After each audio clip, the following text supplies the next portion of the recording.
I think wrestlers ribbing other wrestlers is a psyop from the bookers, the promotion owners, the showrunners to keep the locker room divided and distracted so that the workers never realize they're being dicked over by the showrunners. When someone shits in your gym bag, you're not thinking about forming a union, you're thinking, hey, who shit in my gym bag?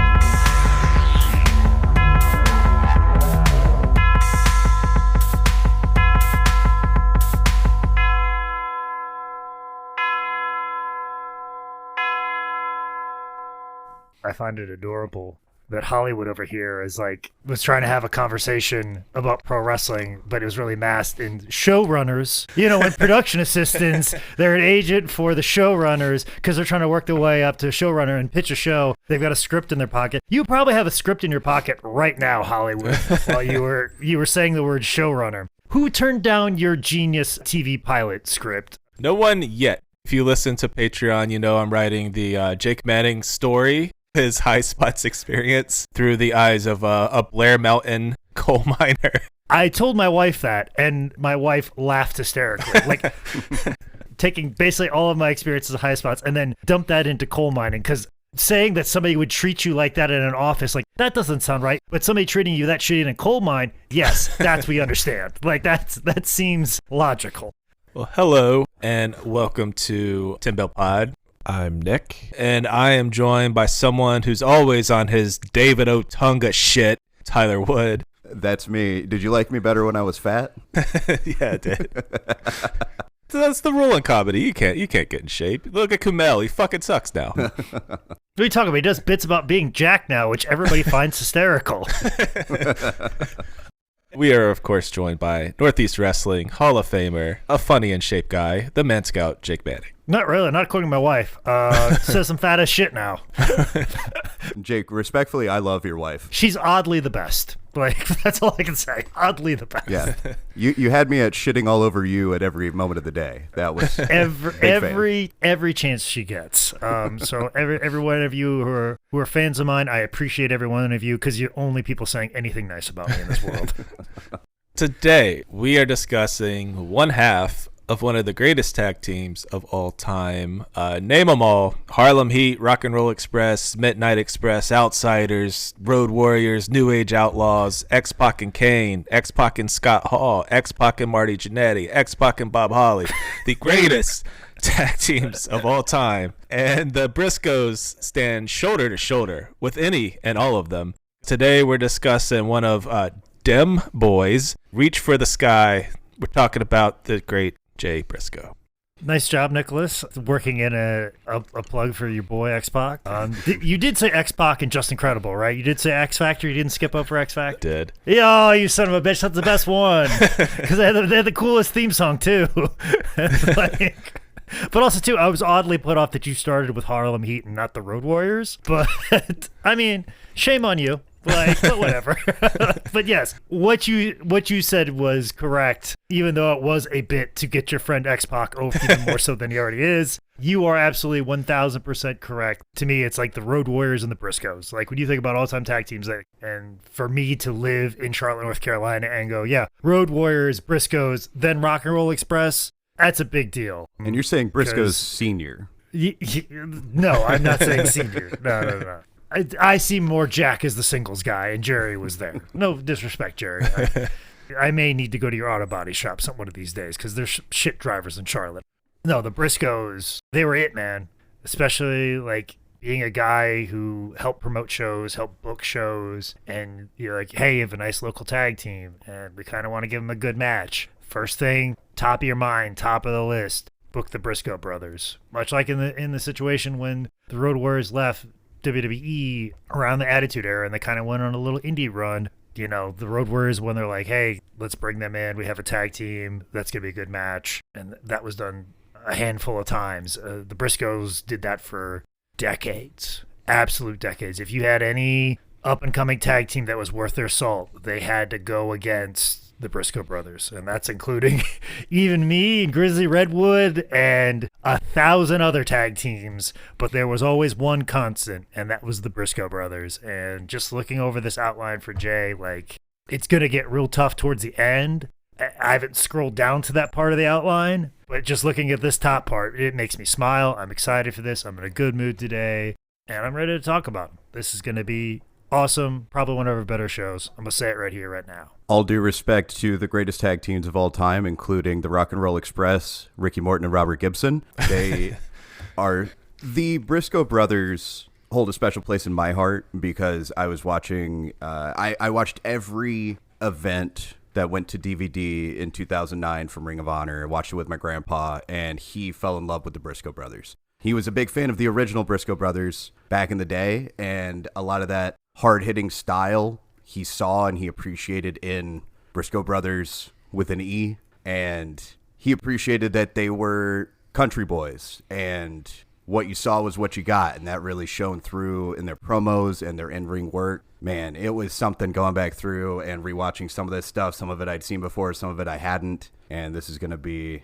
fun trip down memory lane and a very sad thing to address, that we lost somebody that was such an integral part of the current day tag team scene that was lost in his prime. It's a shame that he didn't get to reach the top of the mountain the way that a lot of his compatriots did, and the independent scene at the same time. So without further ado, Nick, take it away. So before we dive right into the story, let's acknowledge my biggest source anyway for outlining, writing this episode. And that is going to be the 2013 Briscoe Brothers High Spot Shoot interview hosted by none other than Jake Manning. And you guys were making fun of me before we started the recording about how I all of a sudden got real country all of a sudden. Yep.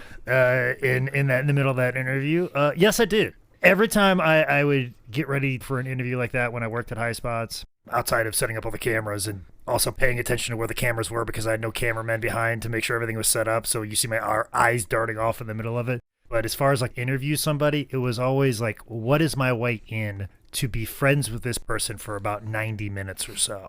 And I had been to Sandy Fork before. I have drank in a bar with those guys in their hometown, seen who their childhood friends are, the place that they go on a Friday night, and it was very similar to how I grew up. And that was my way in, like, hey, you and I are no different. We are the son of a couple of farmers, although different set of livestock and crops that we grow, but nonetheless, son of farmers, and we are roughly the same age, and we know kind of the same thing, and we know how important the weather report is. So if you've seen the interview, you will get that reference. But that was my start, to not just be like, well, this match or that match, but try and be friends with that person for about 90 minutes and let the chemistry speak for itself. That was always my goal, and it was not hard with those guys, for sure. It's funny you say that, Jake, because I feel very similarly. My grandpa raised pigs, your family raised cows, their family raised chickens, and I feel like you and I are on a similar path as opposed to what they did, because they were the country boys that stayed in town. We were the country boys that left. And it's weird to tap into those roots from time to time, but looking at the Briscoes and seeing, like, I feel like they brought the best parts of that, like, countryness to the forefront. Like the hardworking, come as you are, what you see is what you get. Love seeing that. Yeah, but at the same time, too, like, they spent more time in the big city fighting at Hammerstein Ballroom than either of us did, you know? Like, you got to take those guys and drop them in the middle of New York City and be like, all right, go get bloody and beat the shit out of somebody. And you want to bring your father along, too. Like, what a missed opportunity for the High Spots Network to just follow them around with a camera and document that entire experience. Two things on the shoot. First of all, was there alcohol in that Tropicana bottle, or did they just raw dog a bottle of orange juice? You know what? I think he raw dogged a big thing of orange juice. We had a wrestling. I think we had a wrestling event that night. We had one the night before, and then we had another one the next night. Because usually, like, the whole process of PWX shows was get them for double shots, because we could get these guys on discounted rate, and then, since it's like the indies, it's you only really need to get one hotel room night, but the Briscoes would usually just stay at the High Spots house because we'd get them hotels and be like, no, we want to be where the party's at. So, like, this, not to get into too much, but Michael owned a house that a lot of the interns and some of the employees lived at, and it was a fucking shithole. But it was massive, and it had a massive amount of couches. So what we do after night one of a PWX double shot weekend, have the show, come back to the house, we'd all get fucked up, pass out wherever, wake up, do an interview with whoever the big star is that we brought, then get to the show, wrestle that show, and then everybody would just go their separate ways after that. Either fly out the next day or go or drive back in the middle of the night like the Briscoes. At this moment in time, at 2013, they were driving down from Sandy Fork, Delaware. They weren't flying. They were driving from Delaware to North Carolina. Like, these guys have wrestled all over the world to this point, as we'll find out, and where they're going to be at in their careers at that point. They will be still making 9 to 10 hour drives gladly for 2 shows for a couple $100 because they fucking love pro wrestling and they just want to hang out with everybody, get drunk, pass out on a couch, have a badass match, and then drive home in the middle of the night, go work on a farm the next day. Kind of joke about High Spots being like a robber baron coal miner situation, but you literally had company housing where you paid in a script that you could only spend at the company store. I mean, yeah, you weren't allowed to go get gear anywhere else. Like, yeah, that's how it worked. Put that in your fucking pilot, Nick. My favorite part of the shoot is at the end they bring in Uncle Jethro to ask like these rapid fire questions, and he does the classic, if you could have dinner with one person dead or alive, who would you pick? and Jay like repeats the question, he really like thinks about it, and he's like, I mean, Hulk Hogan. And then Mark immediately jumps in like, yeah, Hulk Hogan. Like, you think I'm gonna waste that shit on fucking Jesus or MLK or Reba, who would be my it was just funny how he was like, what a dumb question, you uncouth miscreant. And then Jay switches his answer. He's like, well, I was more of a Ultimate Warrior fan, so I guess I should pick Ultimate Warrior. Because he saw the future. He saw the future. Like, he knew. Hold on a minute on this Hulk Hogan thing. Let's hold on. Let's put it on the back burner for the time. Let's pick a good guy. Not that Ultimate Warrior is much of one either. So, like, Randy Savage all the way. Nick, in keeping with your metaphor of the robber baron and all that, to give credit where credit's due, Andrew Carnegie did later in life. Carnegie, what?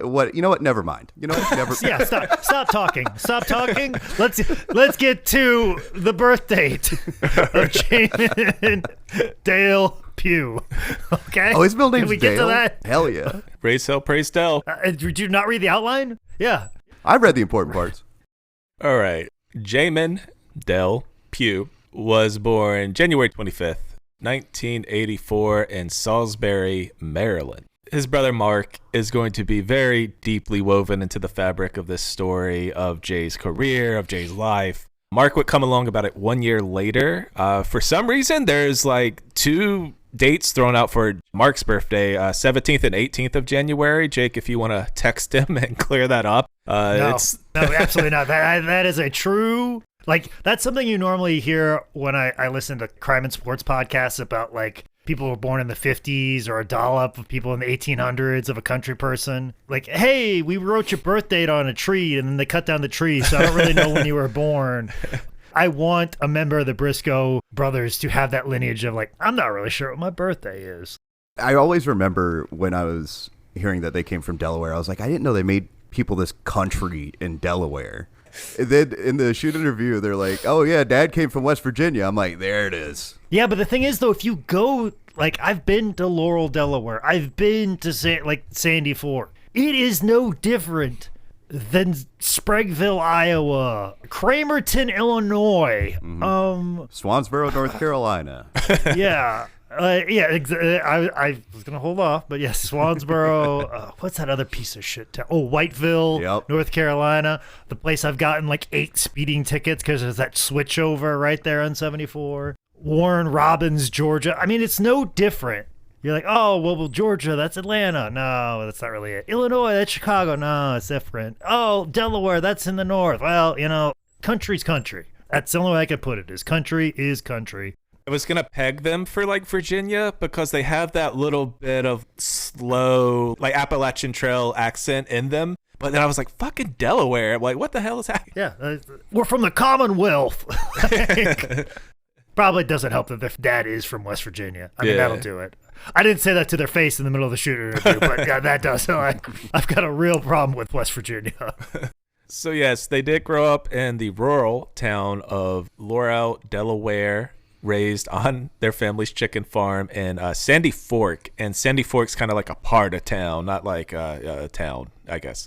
Jake, as a pro wrestler raised on a farm, what is it about the EIEIO lifestyle that translates directly to the ring? It's not even so much the wrestling, it's the... And I feel like I can speak on this for Jay and Mark, because we're roughly the same age. So we experienced wrestling in the same era. This is why I hate Tyler so much.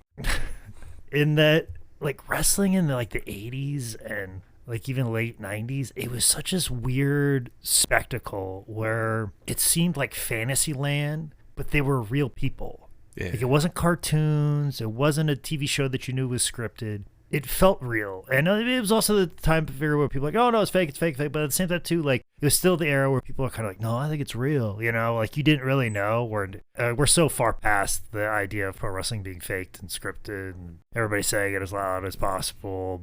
In the 80s and 90s, it was kind of like, oh, I don't know. And the idea was such a spectacle, and there were real human beings like that and acting this way. And it felt real.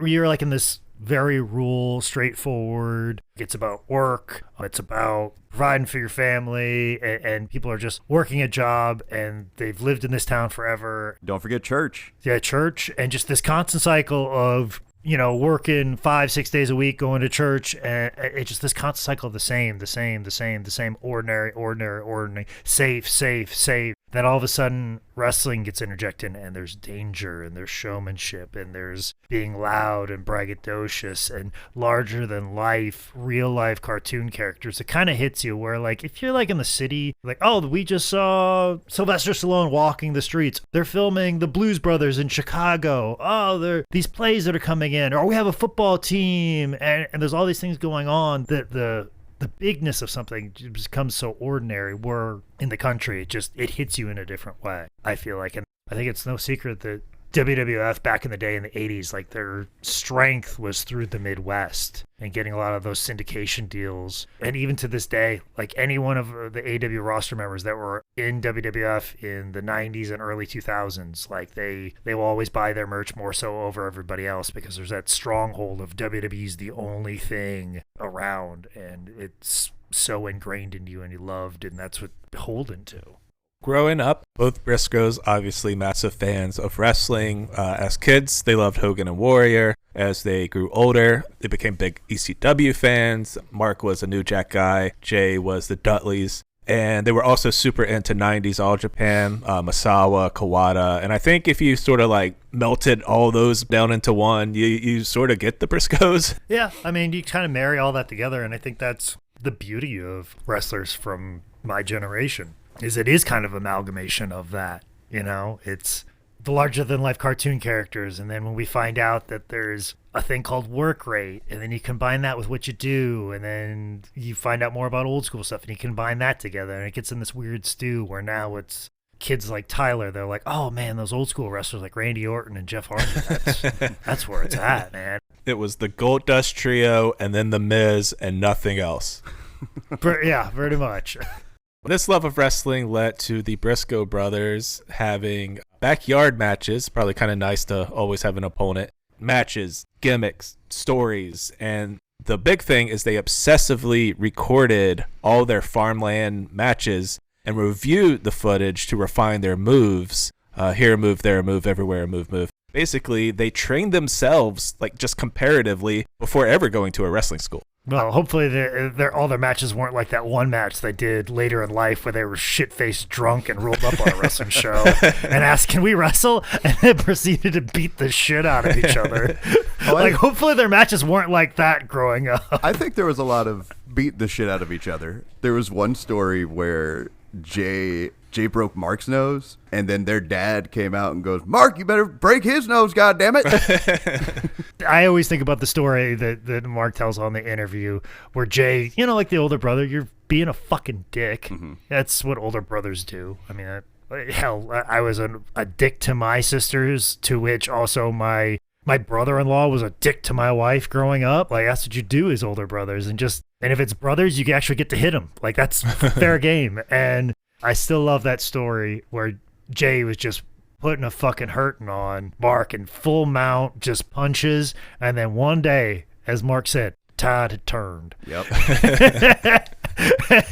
And he clobbered Jay to let Jay know, you can't just pick on me. If you fight me, you will have a fight on your hands. This is not so one-sided anymore. And to which that's when Jay's like, I need to back off and treat him more like an equal. I think what he said was Jay just got up, walked in the house. Because he knew. He was like, all right, well, if I fuck with him now, it's going to be a lot harder now, and I don't want that. But when it was easy, that's what I wanted. That's older brother mentality. Hearing the way that they talk with each other kind of makes me jealous in a way that I didn't have an older brother somebody to beat the shit out of and in turn have the shit beaten out of me by. Well, and also too, it teaches you fucking respect. You know what I'm saying? Mm-hmm. And also teaches you that bad things can happen.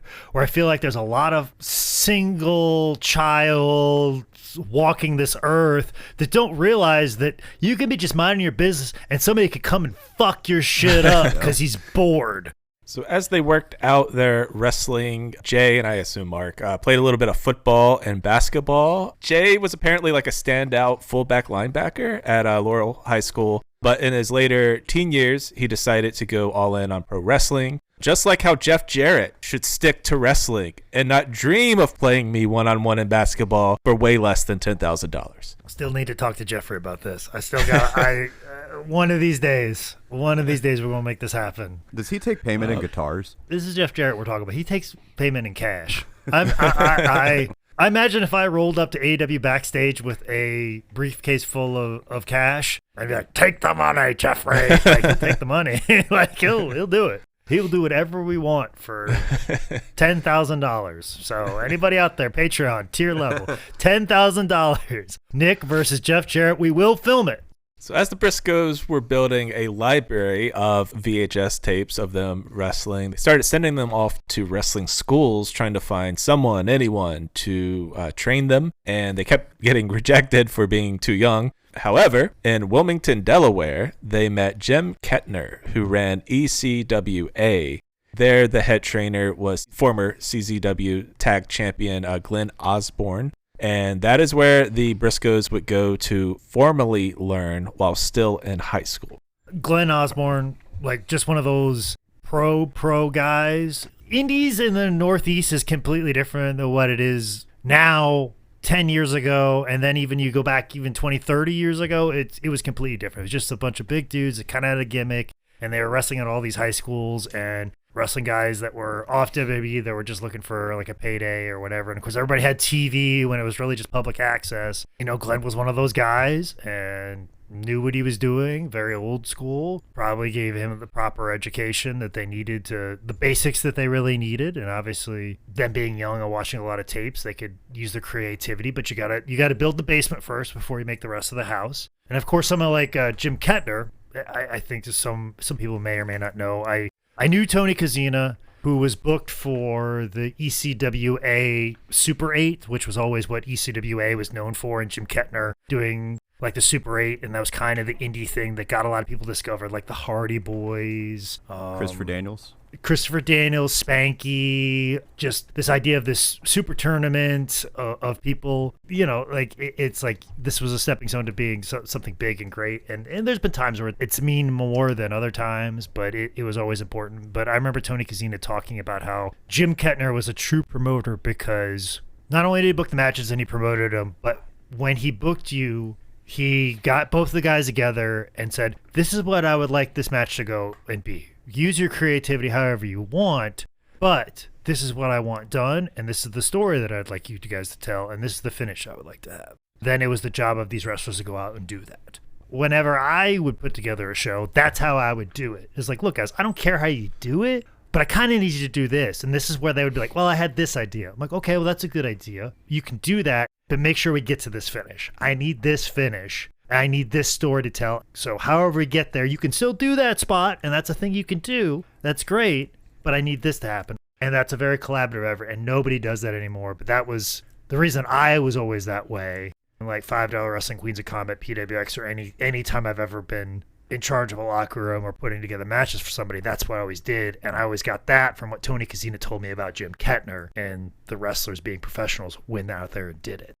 So the Briscoes' mix of self-taught VHS chaos and formal training paid off, and they were ready to work pretty quickly. On May 20th, 2000, at just 16 years old, Jay Briscoe made his official wrestling debut for ECWA, billed simply as Jay Briscoe. This was probably like a super small show, if not a training match, a dark match or something, because can't find who he wrestled. But if you want, the first Briscoe Brothers match is September 23rd, 2000, where for ECWA, Jay and Mark wrestled and beat Eddie Valentine and Mozart Fontaine. Kind of fun that someone named Mozart is in a match with literal child prodigies.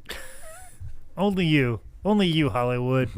Did you see the Amadeus exhibit at the Film Institute or something like that, and that popped in your head when you were writing that, Hollywood? So 15 and 16-year-olds fighting grown-ass men is a little bit ridiculous, but I think it really speaks to how prepared they were when they came in, because for actual adults, not only to just like put them over or whatever, but to trust a 15-year-old to not drop you on your fucking head, saying a lot, just that.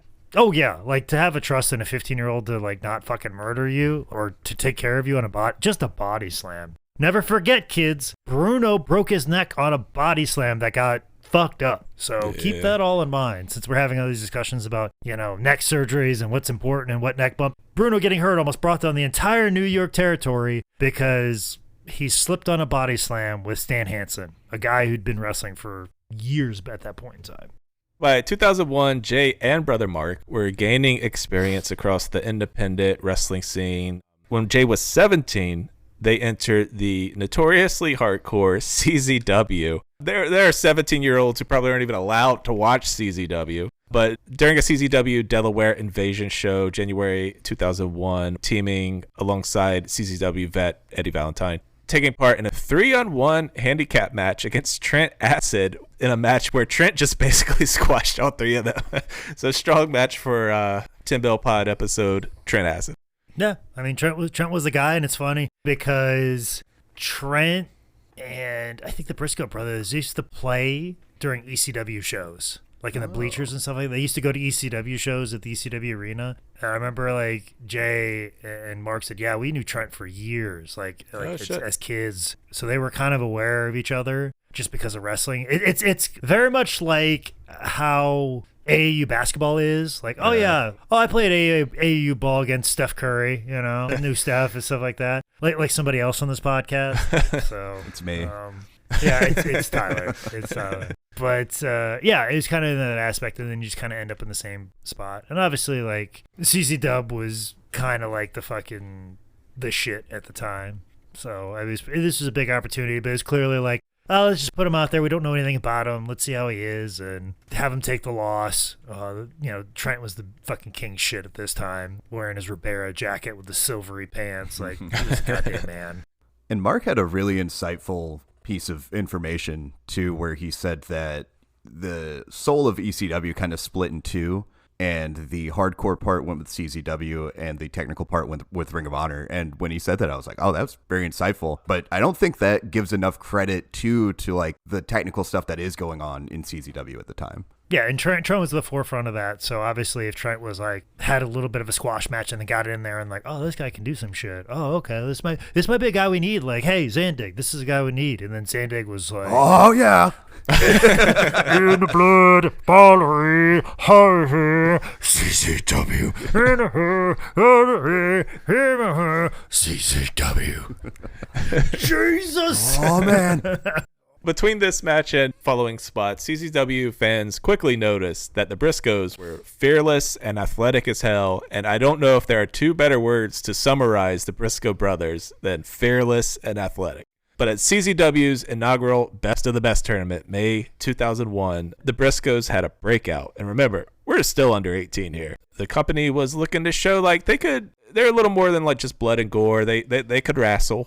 And amongst the best junior heavyweight talent on the entire East Coast, the Briscoes not only hung in there, they stood out. In fact, Jay and Mark advanced far enough into the tournament to face each other in a early 2000s indie wrestling oh shit moment. And if you've never seen a Jay versus Mark match, it's not as much Brett versus Owen as it is Kane versus Abel, because they beat the living fucking shit out of each other. Flash forward to when they were drunk and just walked up to a wrestling ring and beat the shit out of each other. This time they were actually paid money to do it, and they were trying to make a name for themselves. Yeah, when I think of like all-time great indie matches, especially involving the Briscoe brothers, I think of Mark and Jay, Best of the Best tournament. And I'll be real honest, that match kind of made the whole tournament what it became for the next several years. I think also at this point, the Super 8 had kind of fell out of favor. It wasn't as hip and cool as it was. And CZW, like I said, was the hot promotion at the time. And the Best of the Best kind of took that shine away. Then that leads to Ring of Honor kind of taking up the mantle. Yeah, it kind of launched hey, there's a need for wrestling like this. Ring of Honor just became one big Best of the Best tournament. Because at High Spots, we bought the rights to CZW, but they made us re-edit all the shows. And so I had to re-edit the Best of the Best tournament. So I had to watch every frame of it in detail over and over again. And yeah, it's one of my favorite things ever. Anytime you get wrestlers that have chemistry together, that have a common goal of let's make this match as amazing as possible, put them in a spot to do something awesome and give them the time to do something awesome and the resources to, and it's in a spot where everybody in the crowd is looking forward to it and it makes sense to everybody logically, that's where magic really happens. Why doesn't Tony just buy the tape library for CZW too? I mean, he could for $1,000. Yeah. That's. I'll buy it for $1,000. I could probably meet with my investment guy, and I could probably own it outright. I'll throw in. I bet you will. But if we went 3 ways in on the CCW tape library, imagine what we could do. Well, but here's the problem, though. It's owned by DJ Hyde now, who he sold some of it for pay-per-view stuff, so he's got an inflated idea of what it costs now. But if you were negotiating with Zandig, you'd be like, here's a pittance, and by the way, for another $1,000, give me your Ribera jacket. And you're still $5,000 less than what you anticipated on paying. Because he's like, you got it! All that momentum carried the Briscoes into the summer of 2001, and July 14th, Mark and Jay captured the CZW Tag Team Championship, their first major title, by defeating the vet team of Justice Payne and Nick Gage. Keep in mind, they are 16 and 17, and they are tag champions of CZW. Sick Nick Mondo is there getting ran over head first by a lawnmower, that scene in The Mist. Nick Gage is planning a bank robbery, and here are Jay and Mark would you like to buy some chocolate to support our prom committee? Nick, you're telling me Nick Gage planned that heist for 12 years? It was still, he just walked into a bank, not even wearing a mask.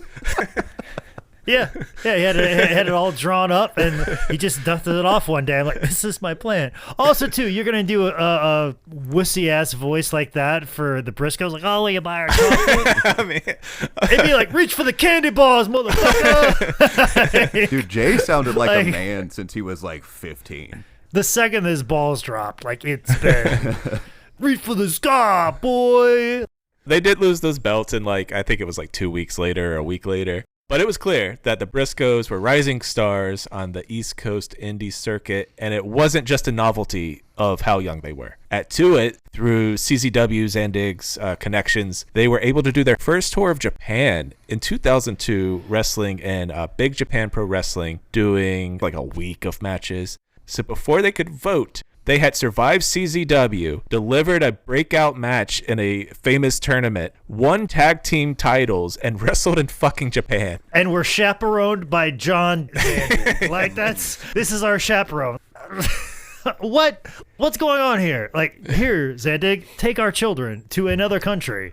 Like, there's insane. We lived in a different time. Early 2000s was a different time. Throw in there, they're also traveling all over the country. And because Jay and Mark were still under 18, during those early years, they sometimes had to wrestle under a mask and wrestle as the Midnight Outlaws, because legally you cannot ask a lucha to take off their mask to check if they're a child. I think it's like a religion thing. Much like you can't force an ICE officer to take off his mask. Can't ask them to take off their disguise. Are we fuck ICE on this podcast, or are we taking money from ICE on this podcast? So our network that this is on fucking Spotify, very pro ICE. Us, anti ICE. So I think it cancels out. I think we're allowed to have opinions different to what the ads are on this program. So if there's an ad for ICE on here, still paying attention to that, I guess. Like, I don't know. How big is the Spotify check? Nobody's ever told me. Like, we're roughly Joe Rogan-esque. Okay. We're doing that well, and I'm still this unfamous. I still only have one person on the concourse. Dude, all that. And Tell me they miss. We still can't afford the CZW tape library. We still can't, folks. I mean, I'll take like 2 or 3 more ICE commercials on this podcast if we can find a way to own CZW, at least the rights to it, right? Spotify, if you are listening, if you run a goddamn ICE commercial in our show, I will CEO, I swear to God. Dude, you might want to edit that out because the AI does listen. Yeah, you definitely want to edit that out. Yes, for sure. He was being facetious, Spotify. They are definitely AI listening, for sure. What are you doing? That is dumb, Nicholas. Why'd you do that? It does give like AI. I don't know if it does it on this one, but it has for the last couple of the D&D podcasts that I've done. It will break up into chapters. So I imagine there's like a 2-minute stretch there where it's like Nick, the CEO of Spotify. He's being facetious. He's joking, ladies and gentlemen. This is all a bit. This is all a bit. This is not actually happening. Do not bury this podcast, which has so far been our best one yet. Please, I don't want to do all this work because Nick is doing the worst bit of all time, president of Spotify. So this allowed the 17-year-old Jay and 16-year-old Mark to keep performing for CZW no matter where they went. And in 2001, this included an appearance at ECW Arena, wrestling under masks so that they could do it quote-unquote legally.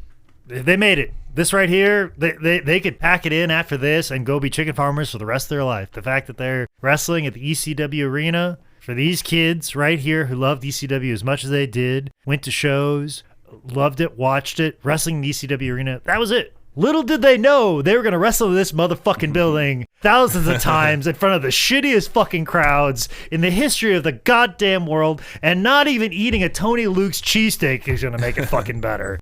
Imagine wrestling in the ECW Arena while you're barely almost legal. Was that a pun about the paper? About the paper. Yeah.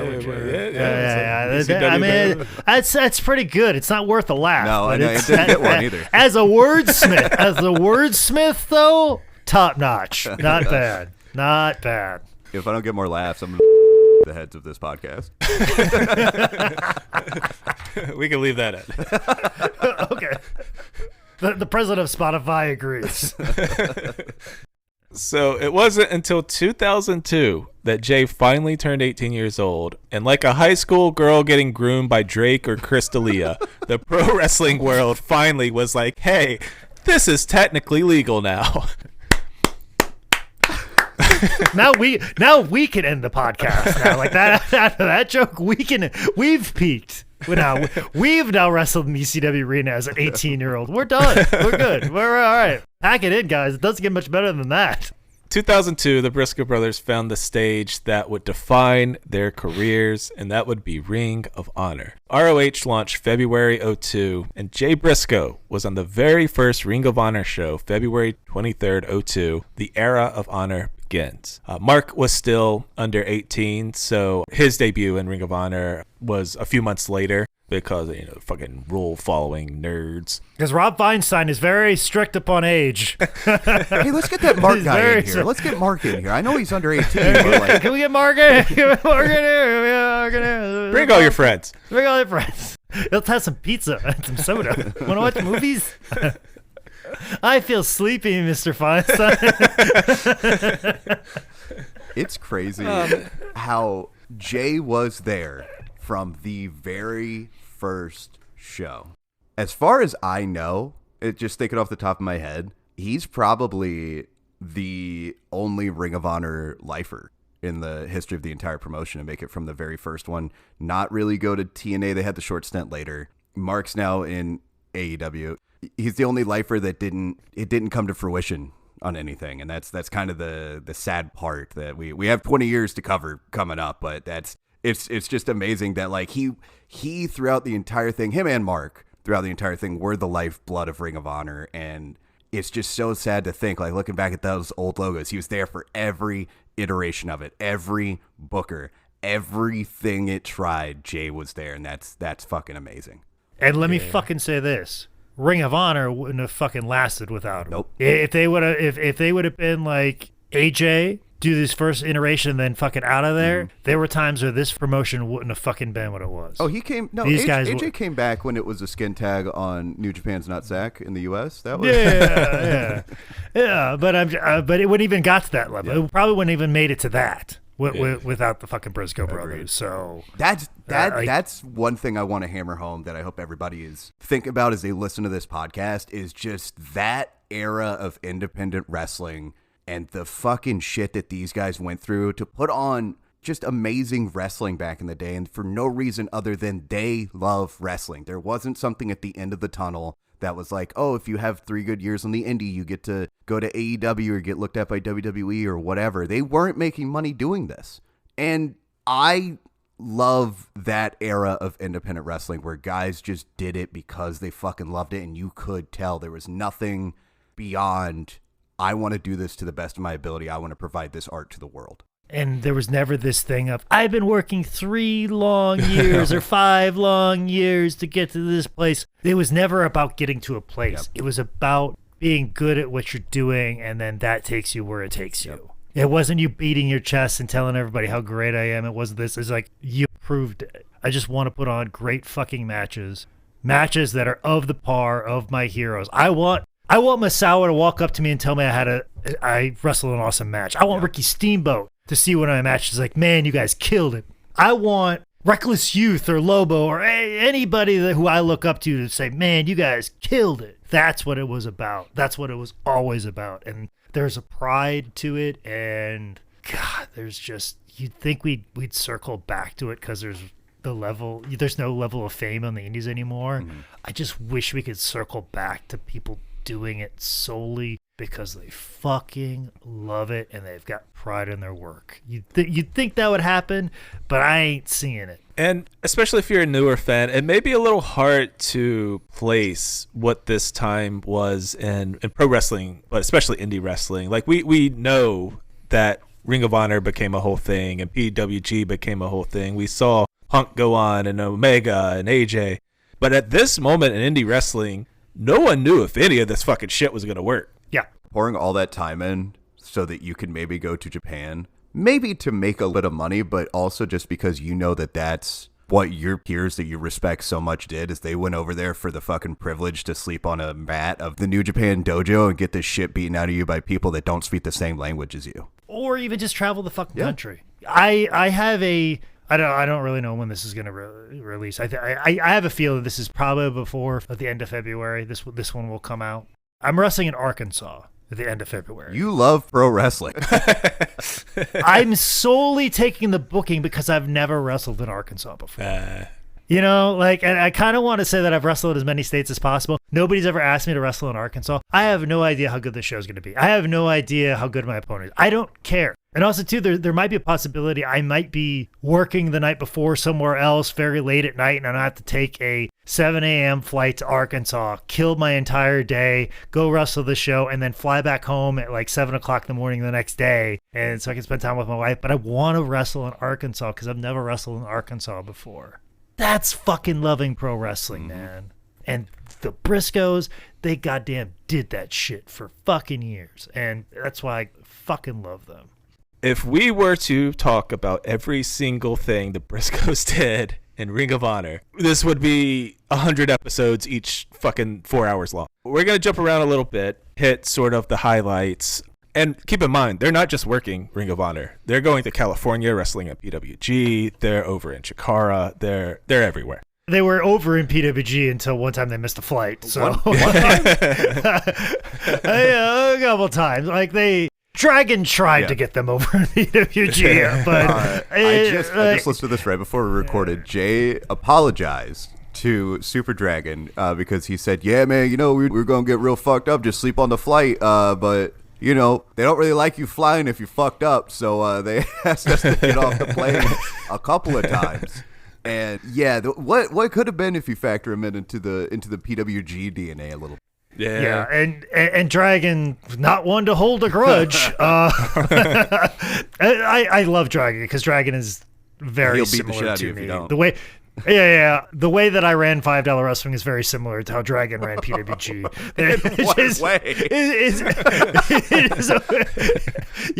Trust me. There's a lot more. Big Donnie, what did you do?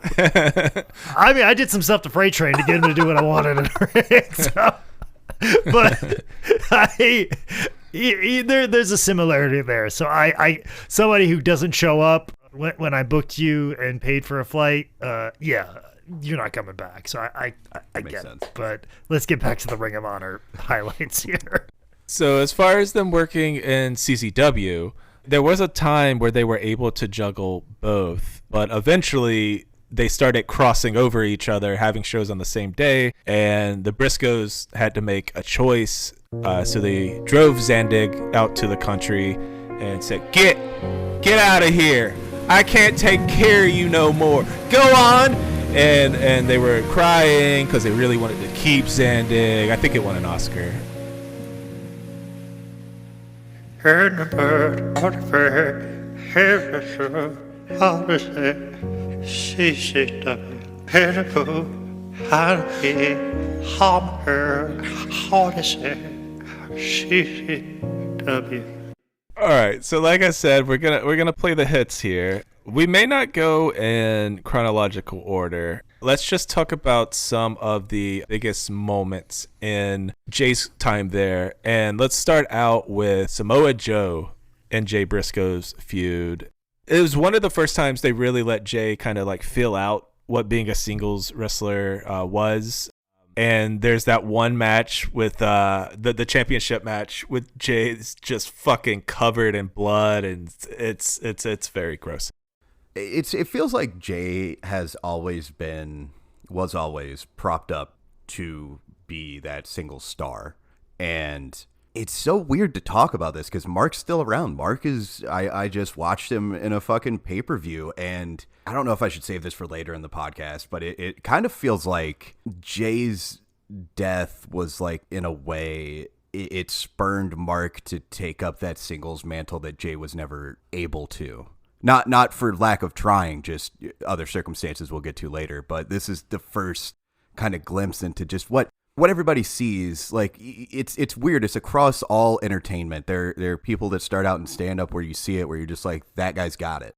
You see it in, if you see a young kid actor that's like they have that X factor. And Jay was just an all-around package, from the way he could talk, the way he could move in the ring, and just something about him that screams star. And he stayed as a tag team with his brother for a long time. And I know there were a lot of people that are like, what are you doing? What are you doing? What are you doing? He eventually got the title, but this is that first glimpse into what everybody saw, which is this kid can be a single star. And against King legitimacy himself, Samoa Joe. You want to see where you stand up, and if you want the crowd to believe that you are legitimate, you wrestle Samoa Joe. Hands down, no question. That's why I loved when Hangman won the belt. It was like, you go against Samoa Joe. It makes the most sense. Like, you want to prove that you're legitimate, you wrestle Samoa Joe.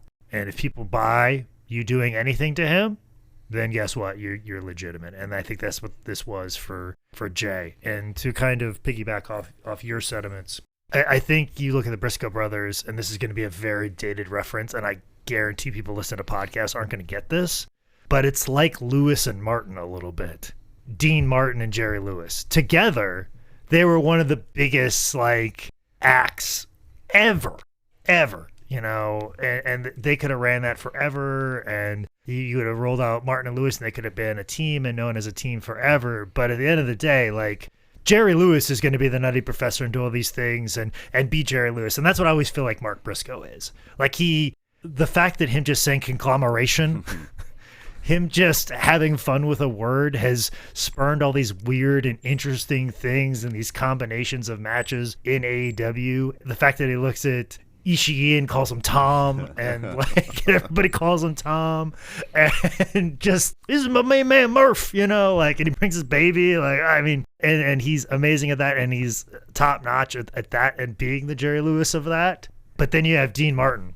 Dean Martin is always Dean Martin. He's the fucking guy. He's the fucking guy, and that's what Jay was. And there's nothing, and you can't say that Lewis and Martin, like, well, this guy's more than the other, but them together was amazing. And I this may be, like I said, it's a very old analogy, but I think it's the best way to describe Jay and Mark Briscoe. And I think that's what Jay Briscoe is. He's fucking Dean Martin. And if the newer people out there want sort of an updated reference from Dean Martin and Jerry Lewis, Taylor Swift and Travis Kelce, I think, would be. All right. I kind of fucking see that. But still feel like that's not quite it, but all right, whatever.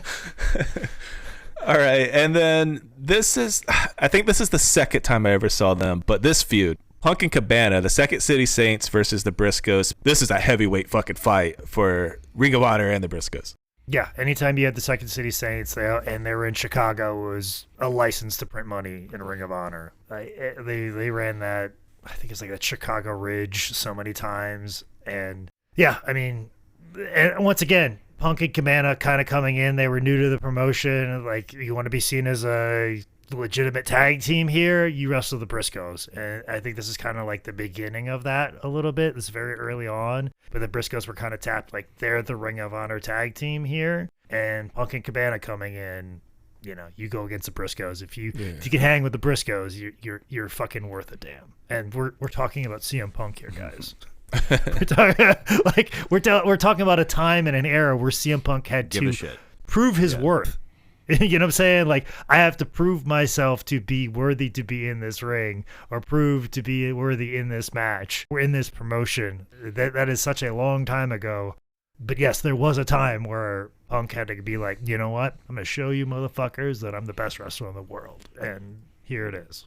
And then this is definitely the first time I remember seeing, this was a DVD I got from fucking Micah.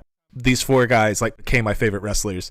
It was a Boston street fight, Briscoe brothers, Kevin Steen, and El Generico. The chemistry between these four is fucking otherworldly, because it really showcases the dynamic of Kevin Steen and El Generico as a tag team. Also, you have the brute powerhouse with the big old fucking gut in Kevin Steen in his singlet. You have the lanky, very Generico through his indie run from like around 2004 until he got signed. He just showcases the ability to tell a story without using words in such an amazing way. Everybody knows that El Generico is my favorite wrestler. Sami Zayn's a different guy, but El Generico, my favorite wrestler of all time, and getting to see the two of them with their differing dynamics go against the Briscoes, who are basically the same guy. It's two twins. I know they're not really twins, but it's two twins that just they're one person split in half. It's two different pieces of a personality. And the way that Steen gives them back what they're giving and El Generico takes the punishment, it's amazing to watch. I love all four of these men. Hands down, without question. Some of my favorite people to share a locker room with. Like, at any moment in time when I would see these guys, like, to start a double shot weekend or see them anywhere, it's always a hug. It's all, even Mark to this day. Like, I mean, sometimes it's just a quick fist bump when we see each other in AEW, but a lot of times, like, if I'm standing by the back door and Mark comes walking in, it's a hug every single time, every single week, every time. And it was always like that with Jay as well too. And I've wrestled all four of these guys before, and I wish Much like a lot of matches that El Generico called, I wish I could be a fly on the wall. Because I don't know if you guys know the He dynamic pisses everyone off, right? of Steen. Yeah, because he Steen puts it the best way, and Generico will always be coming up with different ideas or fight for a different idea than what everybody else is seeing. It's like, no, we do this and it's this. And then like 15 minutes later, we'll do this. And then 5 minutes before you got, he wants to change it again. And like, it's this weird thing. And you're like, dude, stop. We had this fucking match and now you want to fucking change this? No, we can't fucking do it. That don't make any sense. Why are we doing it? Like, it's such a fight. Like, it was always the thing that Steen and Generico, they were like an old married couple. Like, they'd always be fighting till like, they'd be fighting with each other at the curtain. Their music would hit and then they'll walk out and they go do the match. And if you're the second one out, you're like seeing these guys fight over what they're doing in the match. And then they go, the music hits and the cue hits and they go out there. And you're like, so what are we doing the third of the way through the match? Are we doing that double down spot? Is that what we're doing? I don't know. Like, and when I wrestled the Briscoe brothers, it's just, they're just like, take it in, like, yeah, all right, cool, all right, that's what we're going to do. You'll give your ideas, but then they'll do, they'll do what they want to do. And also, too, they'll do your dumb idea because they know they're the Briscoe brothers. They're going to be the Briscoe brothers after this. So, all right, if that's what you want to do, you book the Briscoe brothers and you want to do that, okay, cool. And then you get out there and they call whatever they want, and then sometimes your idea doesn't happen if they think it's really dumb, or they'll do it and they're like, oh, all right, well, it's whatever. But they're the easiest people to work with on the planet. They're also very good at calling stuff in the ring, especially Mark. Mark is unbelievable call in the ring guy, unbelievable, like very laid back, very in control. Jay will come at you, but he's also like, he makes it very simple for you. He breaks it down for you, keeps it real simple, and he's also a very good explainer and very calm.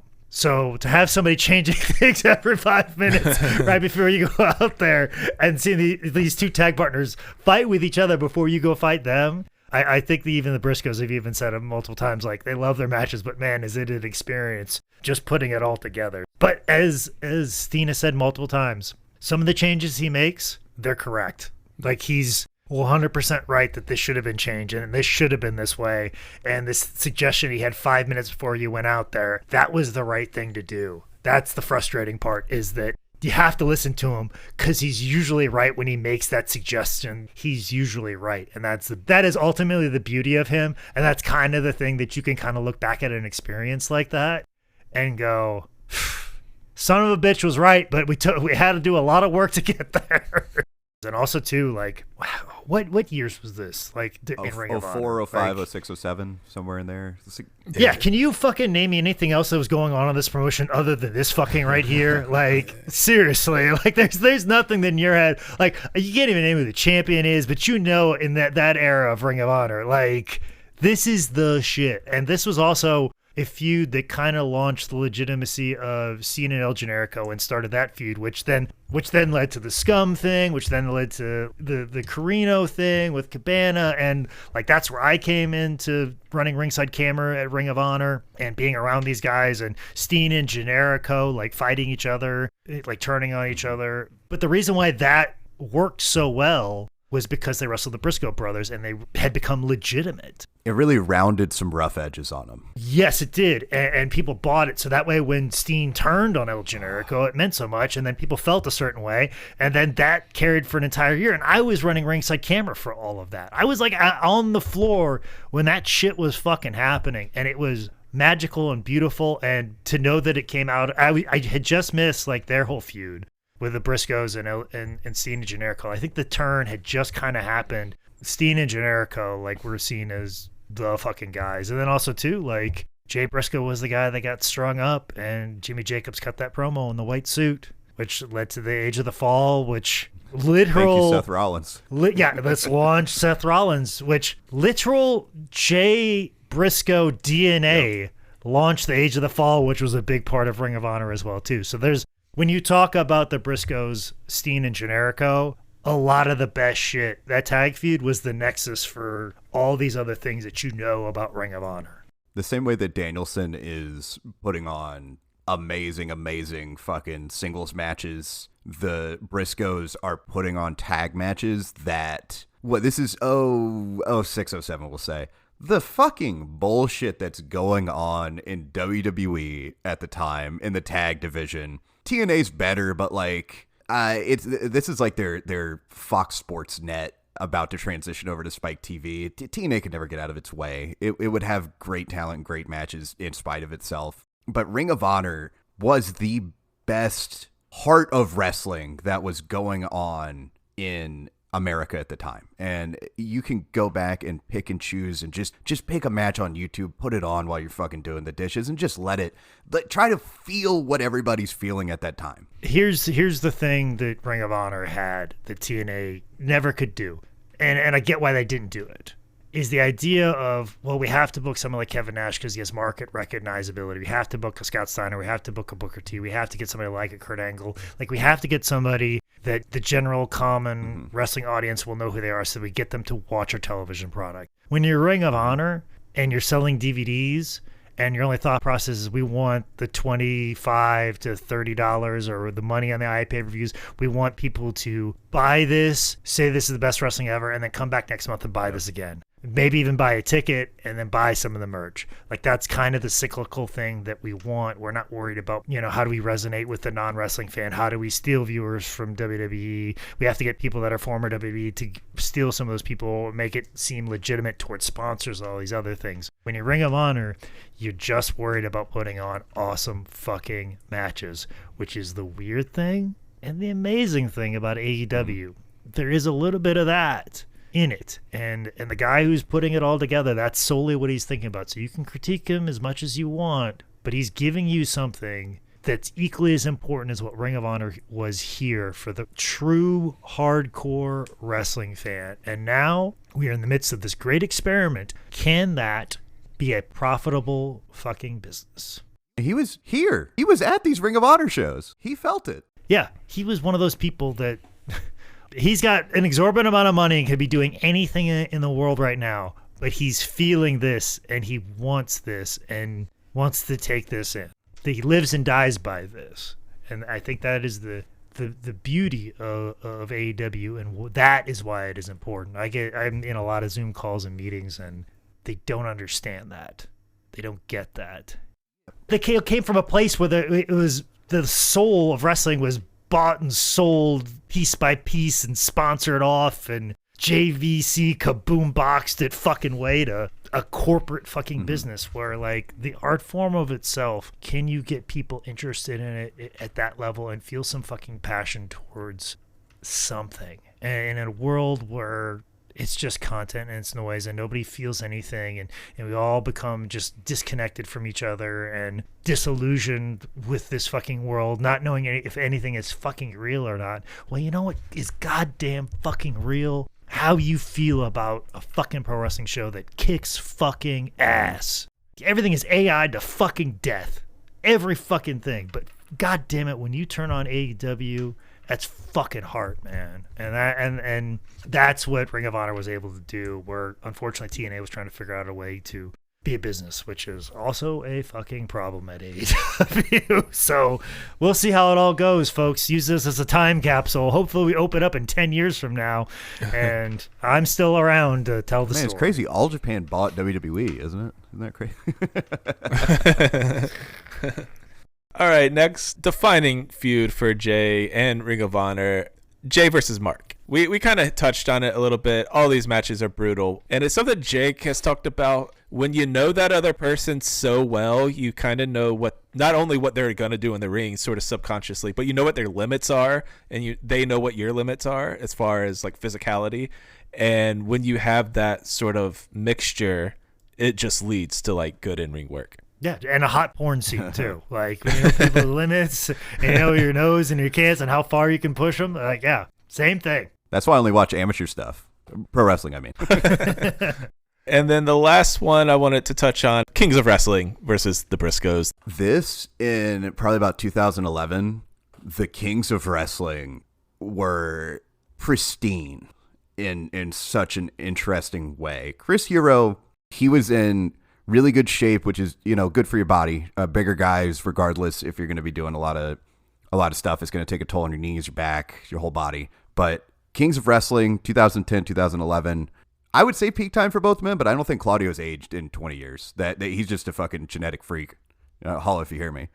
The two of them together was just another special tag team, and it was odd to see that you never knew. It was never going to be the Kings of Wrestling as much. I really wanted it as a fan for them to go and go to New Japan, or even both get signed to WWE and keep them as a tag team. And to see them work with the Briscoes, these two very technically sound guys, these two men that had such pride in their work from a technical aspect, to go against these two guys that were technically sound in their own right, but also beat the shit out of anything and everything they could. It was such an interesting dynamic to see those two clash. Yeah, you're right, because it is two styles, but also too, I would say Claudio going against them. Claudio is this mat tactician. Like he's everything.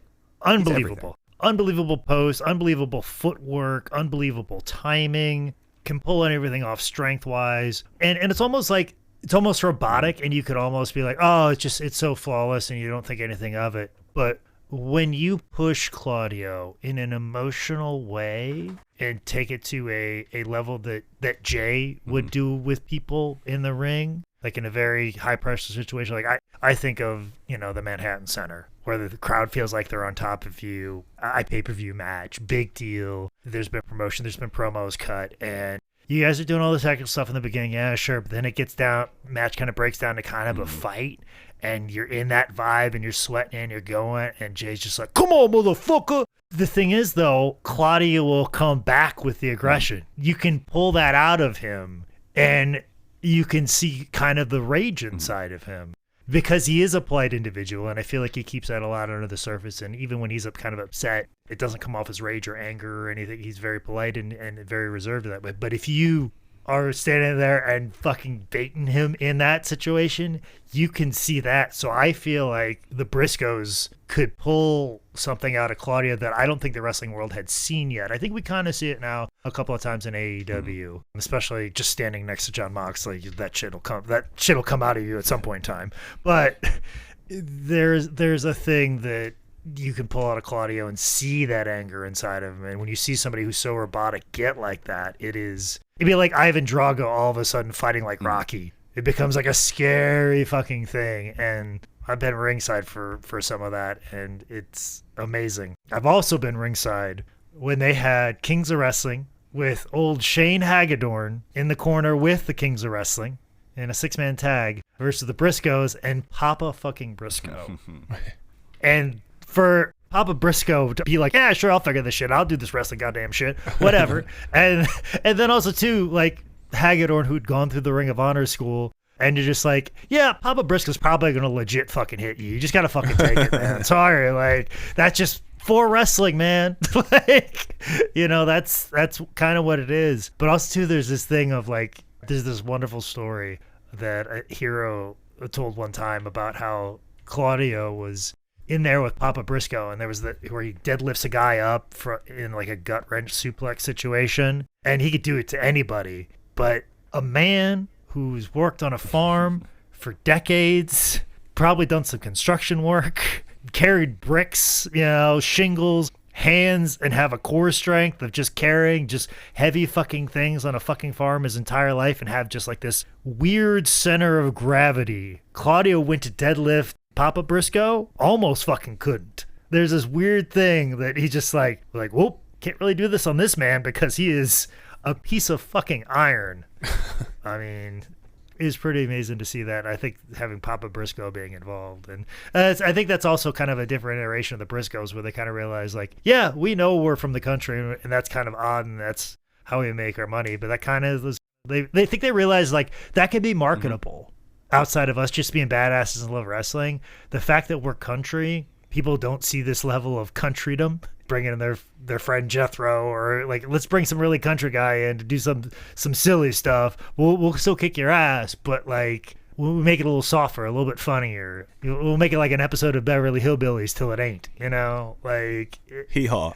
Yeah, or something like that. Like it's just, and Mark could fall into that, but then Jay would always be the edge that bring him back, and I think that's the dynamic of Kings of Wrestling, like that, where I see came out of that is the incorporation of Papa Briscoe, but then also realizing like, you know, we are a gimmick too. So I think this is kind of where it changes from like, we're just strictly having badass fucking matches. You know, we dress in camo and whatever, but like, this is where you realize, oh, we can do more gimmick stuff, and this is kind of fun. And this is where we can kind of play. And this may be an odd comparison, but you talked about it a little bit in the shoot interview with them where, you know, if you go to WWE, do you want to be stuck in some overalls as some country boys like they did with the Godwins? And they're like, well, hell, we'll do whatever. But they were able to take the country aspect, and the same way that women nowadays, they're not being forced to be overly sexual unless that's how they want to portray themselves. And I think that's what the Briscoes did here, is that we're country, we are that, but we're not going to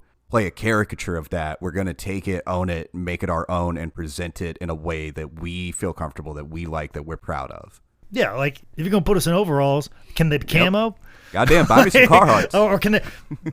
Yeah, give me some Carhartts. Can they at least be Carhartts? But yeah, like that's like I said, I feel like this is where they kind of realized they were a gimmick, and they knew they could kind of lean into that. And like I said before, Jay, like no matter what you do, Jay's like, I'm game. We're still the Briscoe brothers. We're still gonna do our thing. We're still gonna come out here and kick some ass, and we're still gonna be us. Put a different paint job on it. That's fine. We're still gonna be us. And to have that much confidence as you as a performer, it speaks volumes.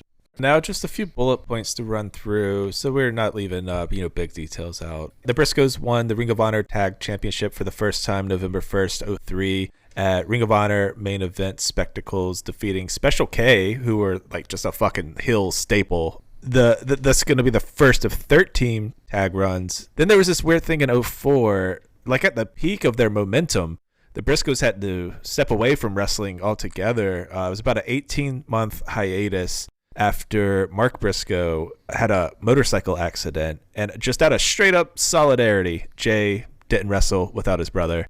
Mark recovered. They spent their time vaccinating chickens, as they said in their shoot interview. And then they were back in 06. They've been going at it pretty hard for a while. This was probably a thing to get them back grounded. Like, I think if they would have pushed all the way through, it might not have been the best. And also, too, like, if Jay would have been like, nah, keep doing this, fuck you, it could have, like, turned out weird. But, like, they've been wrestling since they were 16. And it kind of comes to a point, like, especially at this time, you know, because nobody's getting rich. Mm-hmm. There's no upward momentum towards WWE. There's nowhere to fucking go. There's nothing to do. It's all goddamn hopeless, and it's just a long drudgery of things. And I think even at this point, like, a few years later, definitely, like 07, I was saying this. I was saying, like, we just got to stay healthy. We got to stay healthy because the boom's going to be coming soon, and you don't want to be hurt when the fucking boom is happening. So them kind of taking a step back, probably worrying about real life, and also too kind of be like, well, let's learn more about this chicken farming thing. Let's learn about the family business a little bit more. So if this wrestling thing doesn't turn out the way we want to, we have something to fall back on. You know, we have a skill, we have a trade, we have something that can make us money when wrestling gets really thin, which it will here in a few years. Yeah. 5 years, 2009 is the worst year in indie wrestling. There's no money anywhere. There's no upward mobility. Still pretty good product, though. It's just, yeah. I mean, of course, because you're fucking doing it for all the love of the game. Anybody that's doing it for money, like, you ain't around anywhere. I mean, like I said, 2009 was very rough. So, like, taking a step back after you've been doing this since you were 16 is probably pretty important. But also at the same time, too, at this moment in time, it is very much a marathon. Not only is it a marathon, it is the longest fucking marathon. So, taking 18 months off to kind of recalibrate, retool, and come back in. When I tore my ACL, I feel like it's when wrestling was just getting hot, and I didn't want it to pass me by, so I kept going. And that's why I never got my knee fixed, because I figured by the time I came back a year from now, nobody would know who the fuck I am, and it'd be like starting all over again. And I was just feel like I was getting somewhere. Where 2004, I took a year off. Nobody would have missed me. Nobody would have known I even existed. It would have been fucking fine. By 06, the Briscoes were ready to return, and rejuvenated Jay and Mark picked up exactly where they left off. Nothing lost. They quickly established themselves as not just Ring of Honor's greatest tag team, but the fucking benchmark of Ring of Honor.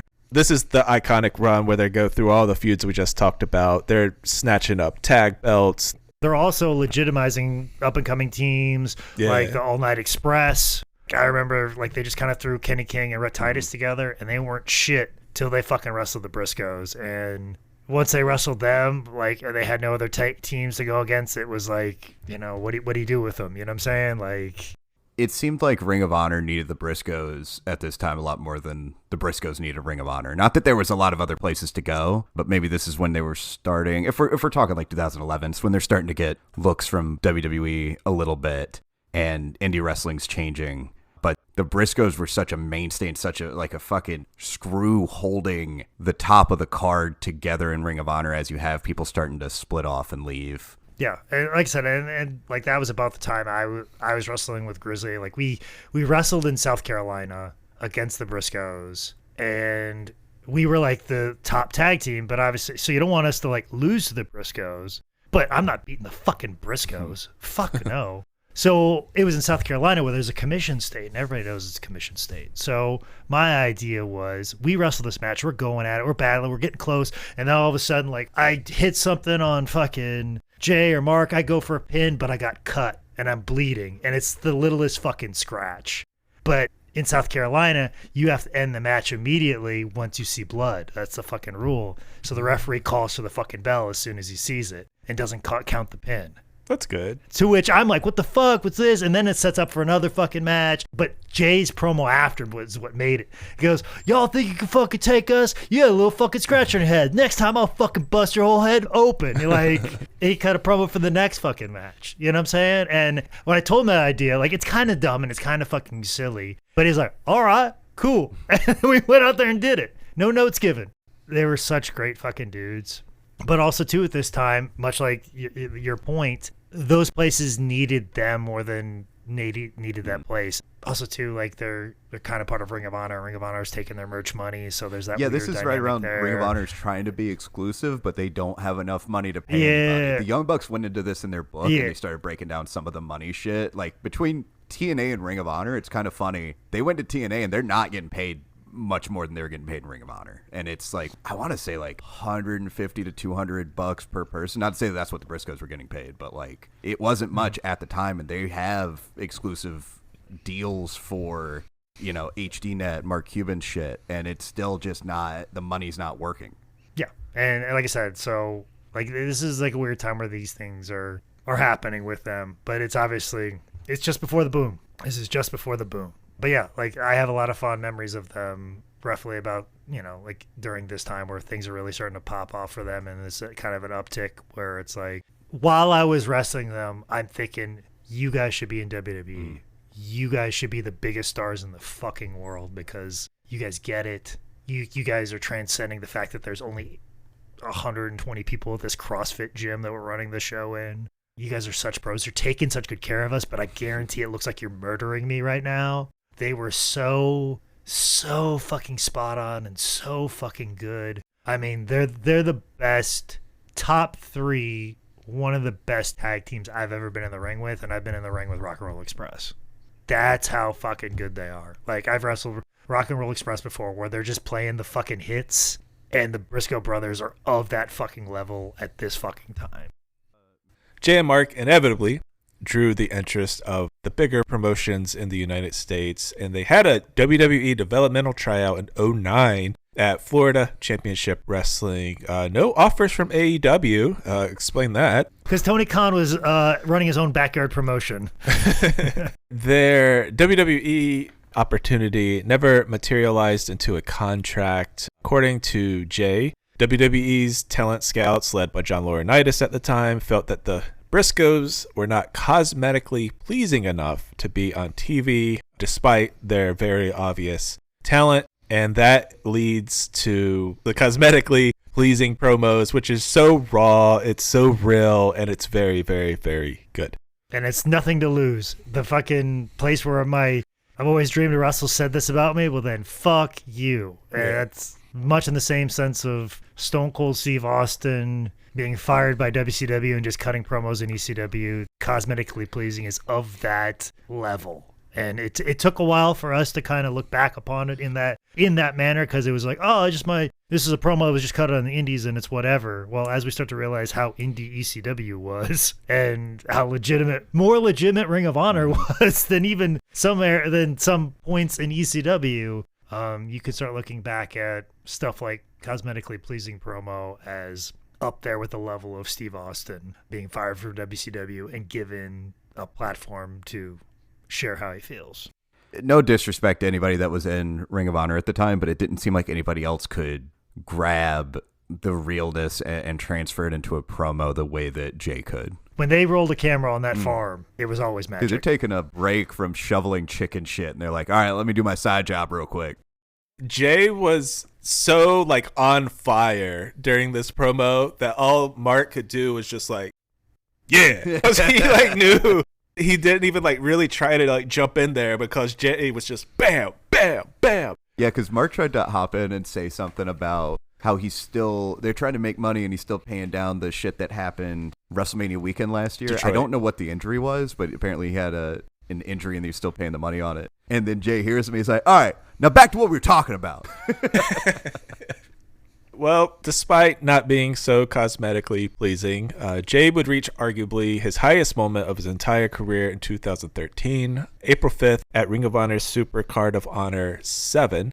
Jay beat Kevin Steen to win the Ring of Honor World Championship, homegrown talent since the first show. This is this great story of Jay Briscoe, this roughneck kid from Delaware who, came up in this brutal business without ever changing who the fuck he was. He was like a folk hero. He was an actual people's champion. And then he fucked it all up. I think we can look at this more as like a teaching moment for a lot of reasons. We're currently in a world, in a political climate where admitting you're wrong is just not a thing that happens. In fact, the dumber you are, the more cruel you are as a person, you get rewarded for it. And instead of ever learning or ever changing or growing or redeeming yourself, being a better human, you just double down and you double down and you double down. And that's why we're in one of the worst eras in fucking humanity. But that wasn't who like Jay Briscoe was. May 2013, gay marriage was legalized in Delaware. Governor Jack Markle, I think, signed the Civil Marriage Equality and Religious Act as he was held at gunpoint by Joe Biden, Barack Obama, and Rosie O'Donnell. So don't forget George Soros, too. So Jay hops on Twitter and said, quote, the Delaware Senate passed a bill yesterday that allows same-sex couples to get married. If that makes you happy, then congratulations. So, good start. But we take a really hard turn. Try to teach my kids that there's nothing wrong with that, and I'll fucking shoot you. Damn. So, bad moment in the Jay Briscoe story. That level of bigotry seems like impenetrable. And for a lot of people it is. But Jay, he did try to make up for it. It got immediate backlash from Ring of Honor. He sort of blamed it on like his in-ring character, which I don't love that. You do have to give people a chance to apologize, to get better, and to grow, or else there's no fucking reason to ever try to. And what is truly unforgivable is the doubling down and never admitting you're wrong or just going full all in on hate. And the reason this episode isn't one of our famous roast like Ludwig Borga, the reason we can still talk kindly about Jay Briscoe is what he decided to do next. And I think that should be the key takeaway, because Jay went all in on trying to be a better person, learning, and being more accepting. Well, and let me also piggyback on a bigger social thing before we talk about this further.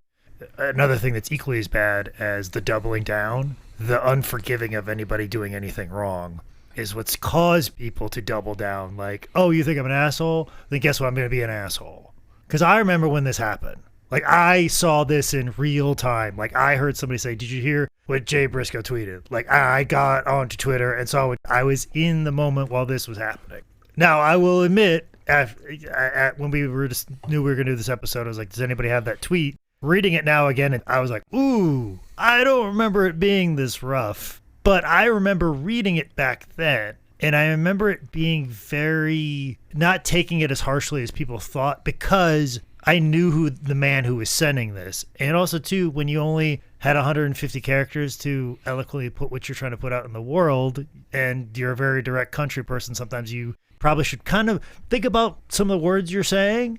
But when this was out and I read it, my thought was, because I had a lot of context because I knew him and I know people who live in these small communities, I was under the impression that what he was trying to say is, don't teach my kids about sexuality. That's not your job. And now because this is a public thing, now school teachers are going to be telling kids about sexuality. Where I've grew up in these small towns and everybody wants to demonize these people and be like, oh, they're all a bunch of conservatives and they're just, they're racist and all. It's like, no, like some of these people, they work 16 hours a day, and the last thing they want to do is come home and explain the complexities of human sexuality to the child. They want to just it be like, boys have a penis, girls have a vagina, and then move about their fucking day. They wish it could just be like that, and they kind of live in these echo chambers where they just want it to be like this. They want it to be 1950s, and they just want it to be simple. They don't want to know about the complexities of, like, is this person trans, what their pronouns are. They don't want to think about that because they're just trying to pay the goddamn fucking bills. That's why some people fall in conservatism and vote Republican, because they just don't want to talk to the kids about sexuality. And the world isn't like that. Like, my father is very black and white, and there's no areas of gray. And that was the biggest issue I had when I started to move into some place like Charlotte. And being in pro wrestling, it's all fucking gray. This whole fucking world is gray. You can't just keep things simplistic. You have to explain shit. And to bring it all back to Jay, as I've talked to people about this whole situation many times, Jay Briscoe and his family used to throw these big parties at their house and go to the bars and hang out with everybody. They'd go to bars and, like, the bar's closing, let's get 18-pack and get some beers to go and come back and have a bonfire at the house. They'd have gay people over at their house, like, during all this is happening and before then. So for someone like Jay, probably when the situation comes up, says this, and then people who were his friends who were gay, and they explain to him why this hurts them and why what he said is hurtful, he's going to take that, and that's going to hurt him because now he said something that hurt his friend. He didn't just say something and, fuck this nameless, faceless group, fuck them, whatever. He realized what he said hurts a friend of his. And when they discussed it and we learned it and he thought about it, he's like, yeah, that is fucked up. And I feel like this tweet followed him around forever, affected his whole world, his dream, everything, how he made money. And there was not a day that went by that he doesn't regret that. And I'm very big on, if people who make a mistake, did they serve a punishment? Did they lose something? Did they lose fans? Did they lose money? Did they lose opportunities? All these things. Yes, they did. They paid a price for what they did. Now that has happened, where do we go forward with that? Nobody ever gave thought to that for Jay Briscoe. And Jay Briscoe, I think, was a bit more mindful of what he says and what he thinks and what he believes because of this situation. And I feel like that's what we should be exalting more in this world, is people making mistakes and becoming better by it. But also, too, you got to face some punishment. And he did. He faced a large punishment. From what I understand, this ruined his WWE chances, and from what I understand, Ring of Honor knew it ruined his WWE chances, so they could just fling a contract at him like, here you go, sign it. You can't go anywhere else, and this is the best you can do. So sign the contract. You're fucking stuck here. Their income, their dream, everything was taken away. So in my mind, a punishment was served. He learned, he became a better person, and he understood the importance of his words. It should be exalted as a story of a man who learned something and became better. But unfortunately, because of the fucking world we live in, it is a story of a man who made a mistake and paid for it for the rest of his life. And that's what I fucking hate. And that's why I hate this fucking world, is we can't leave space for people to get fucking better. Only just double down and get more people to fucking hate like you hate.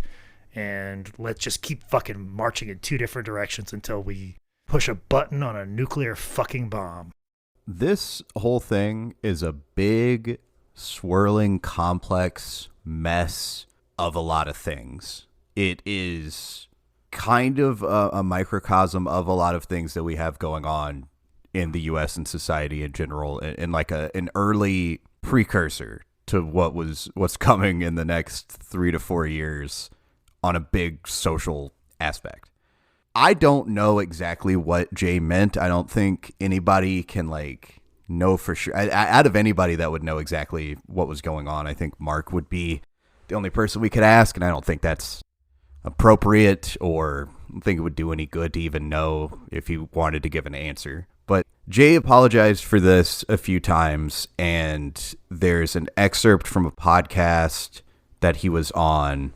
I'll give it the attribution. It was the Battleground podcast. So Jay has this quote. He goes, "I said some dumb shit a long time ago. I apologize for it, and I'll apologize for it again. It was stupid. I feel like now there are people who look at us like we can't cheer for them because they hate a certain group of people. We don't hate nobody. We love everybody. We're just some country boys. I thought I was taking a stand for the Lord back in the day." Then Mark jumps in. "You realized from that immaturity that's not what you were doing, because anything, God and the Lord, he has love above anything. That card trumps everything else. What you thought you were doing, taking a stand for the Lord, was counterproductive to the kingdom of God, not only to being a human being and relating with other humans that we live with and love." Jay said, "I feel like people label us a certain way. Trust me, we're not like that." The religious aspect is a piece of this, because so many religious people, and I am generalizing there, which they never do that, but I'm generalizing in that moment. But there are firsthand accounts that I could give from my own life of people I know that are religious people, but then turn around and say some of the most hypocritical things for somebody who claims that they're Christian. I myself am not religious. I take a lot of mushrooms, and I think ghosts are real. That's probably the extent of what I can label my religion as. But people that are Christian, and especially like the Southern, I assume they're Baptist or something of that sort, they have the preachers that they take a lot of information from. And if you get a certain person in there preaching a certain way about things that are political issues and all these things from abortion to gay rights, they are spreading things that are hurtful to not just the people that they're preaching against, but also the general idea of what Christianity could be at its core with like a good thing. Because I run into religious people all the time that don't follow Christianity in the same way. They're fine with gay people getting married. They don't think that, they don't follow right-wing talking points and these right-wing demagogues and just parrot that in churches. They are liberal with their social ideals and still marry religion. Not to cut you off already, or I just want to jump in because I consider myself one of those Christians. I feel like the tenets of Christianity are recognizing your brothers and strangers. I feel like that's what it is, and I'll attest to this day that if Jesus came back and walked this earth on a Sunday, the place he would go would be drag brunch. Hands down, because it's a group of people getting together, be like, "Oh man, I love your shoes. Your shoes are so cute. Oh, thank you so much." Playing music, having camaraderie, fellowship. Not whatever's going on in a church where they're saying, "Hey, it's us versus them. There's all these bad people out there. Stay within these walls." Whether they realize whether there's just a master over plan to get people to do us versus them, that's what they're doing. Because it's an easy playbook to hit over and over again. And there's always that famous meme like, "Well, just left church. Now it's time to go be a bitch." Like, you don't learn anything to be kind to people. So I just wanted to speak of what that level of Christianity is, recognizing your brothers in strangers and pulling people closer together through love and forgiveness and opportunities and space to understand people. When you grew up in those communities like that, I feel like that was what was in Jay's head. But as you become a man and you interact with people like that, and I don't know where else to fit this in because it may not come up later, but like, I think that's one of the things when the Briscoe brothers did GCW and wrestled Effie, and somehow that all got cycled back around this tweet, and Effie's like, these guys are amazing. These guys are wonderful and these are great. No, like, and someone like him who's just outwardly the most gay thing in the planet, and I love him for it because he's being him fucking self, and that's what we all should like strive to be, is who we are. And I don't think Jay was ever like that to anybody else who he interacted through wrestling, because he would have interacted with somebody who was gay, but Jay was not that person. But once again, it all gets caught up in religion. It all gets caught up in these groups and how we interact with them. But when you face a person and see what these words do to affect you, then you have to take stock in it. And that's why I think, and just people, can't we just strive to be smarter as opposed to, I said something dumb, fuck you, can't I allow to be dumb and say whatever I want? I'm like, no, like, we're all smart enough to know better. And also, too, at the same time, too, we should not fucking be punished for fucking ever for making a mistake. And this tweet haunted him for the rest of his life. I get that it happened, but it got to a point where it was, I think it was just very not fair. I will say not fair for you to be like 10 years later, after he's taken a portion of his paycheck and donated it to gay and trans charities, done work on himself, reached out to friends of his, people in the wrestling, answer to that. At every opportunity it's brought up, he apologized. He never doubled down on it. When he was asked about it, he directly said, I'm sorry, I said some dumb shit. If he had to apologize about that for the rest of his life, he would take that punishment. And he did. That's the thing. He did. Every time it was brought up, he apologized immediately, and he meant it sincerely. The biggest argument for Jay here, he lived another decade. Not a single fucking thing ever came out about him. Not a weird thing with a girl, not another homophobic thing, not a racist thing, nothing. In fact, by all accounts, wrestlers who knew him, including openly gay peers, spoke of the genuine respect and kindness that Jay Briscoe showed people under that monster violence of the Briscoe brothers. Underneath all that, it's just two nice dudes. And Jay proved that for the rest of his life. And that's how this segment should wrap up. Not like Ultimate Warrior, not like J.D. Vance or Stephen Miller or some shit. He got better. Like, that's the goal of rehabilitation. Hello, everyone. So, obviously, those are our opinions on this situation. But what I wanted to do now is share another perspective on it. A longtime listener, ironically enough, also named Jay, reached out once they saw that we were going to be covering Jay Briscoe and wanted to kind of share their thoughts. So I'm going to read the thing they sent to me. Hi, I'm Jay. These are strictly my opinions, not Tim Bell Pod, not the boys, especially not everyone in the LGBT plus community. I'm strictly speaking about my feelings on Jay Briscoe. Most of you don't know who I am. I'm not a wrestler, I'm not a comedian, I never took acid and had an erection like Jake, nor am I a serial killer like Tyler. I'm just a guy who loves wrestling and loves Tim Bell Pod. When I found out they were doing an episode on Jay Briscoe, something in me told me I needed to let complete strangers know my feelings on Jay Briscoe and his career. Why did I feel like I had to? Well, I'm a bi person, and when Jay tweeted what he tweeted, it was during a time when I was starting to understand who I am as a person. Let's not beat around the bush. Jay Briscoe tweeted violence towards gay people.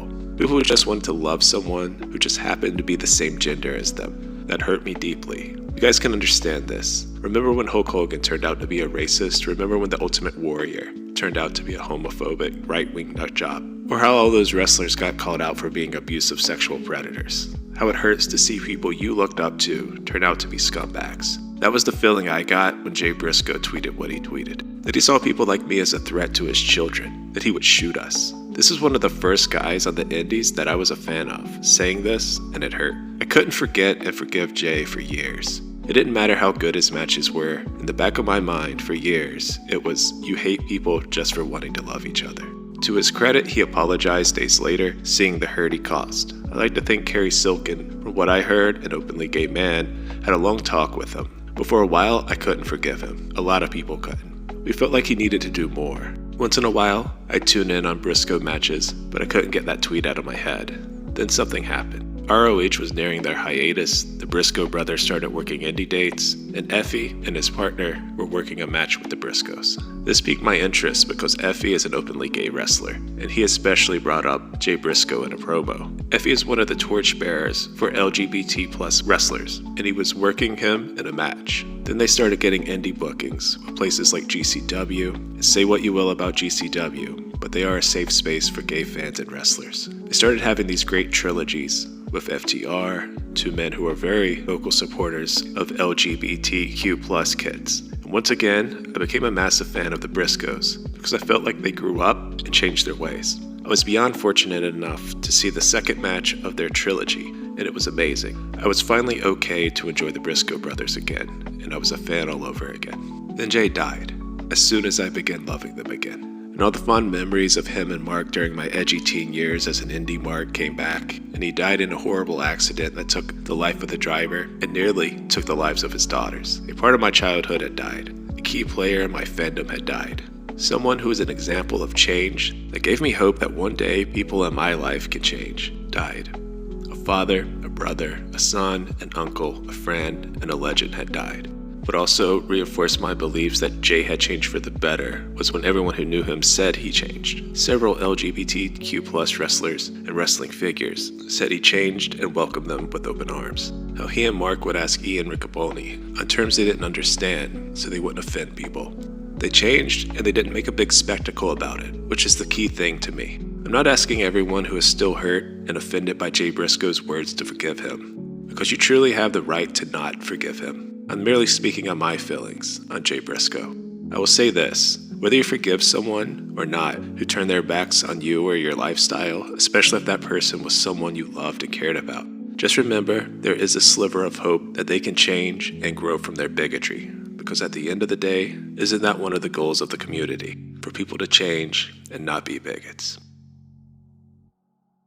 All right, so this tweet ended up cutting his title run short, and it just happened to be during those contract negotiations. They were kind of bending him over a barrel. That's the really thing. It came up at the worst time because it was the contract talking to playing hardball, because from what I understood, WWE was on the table. Yeah. So they were putting off all the Ring of Honor. Like I heard a rumor that they were going to join the Wyatt family. Damn. Yeah, that was the that word was on the street. That was the word on the street, and I've also heard it in the locker rooms as well too. Like I heard it that was what was going to happen, and the Briscoes were kind of yada-yadaing the renewal of the Ring of Honor contract, yada yada yada, and then when it came time, WWE pulled it. They then had to go back to Ring of Honor, and Ring of Honor was like, "Oh, well, since you made things so difficult for us, here's your fucking contract for fucking ever now."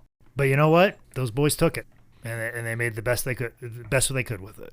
After re-signing, Jay came back in late 2013, declaring himself the real world champion, saying that he never lost the belt, carrying his own belt. That's like tell his oldest time in wrestling if a champion leaves under weird circumstances. But that led to one of the great feuds of the 2010s with Adam Cole. So Jay's second world title run here was a big feud with Cole, but he won it from Michael Elgin September 6, 2014 at All-Star Extravaganza 6 in Toronto.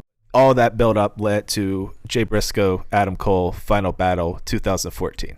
I think this was about the time, because I don't think it was really being said a lot when I was doing ringside camera work, but I think this is about the time that Jay started to get the nickname Captain in the Ring of Honor locker room. Like, he's the fucking captain. Like, he's the guy with the C on his chest. Like the locker room leader. Yeah, like locker room leader. Like, he's the fucking guy. He was always kind of that guy, but like I think there were so many like good guys that were like at the top. Like when I was there, like Nigel and Brian were kind of on their way out, so there really hadn't been a clear-cut locker room leader designated yet. Like there were guys that like were at the top of the card, but to say somebody was a leader, you know.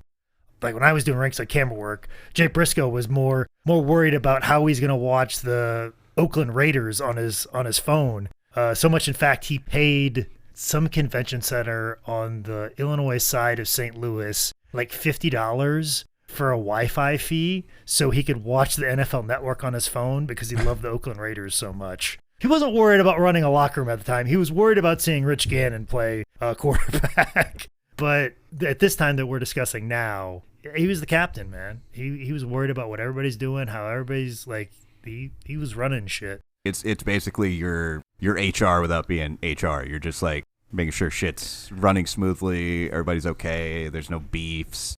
Yeah. There ain't no problem here. Yep. You cool? Yep. Good. Sit down and go fucking kill it. You know, like it's handling situations differently than HR, but handling the same problems is probably the best way to put it.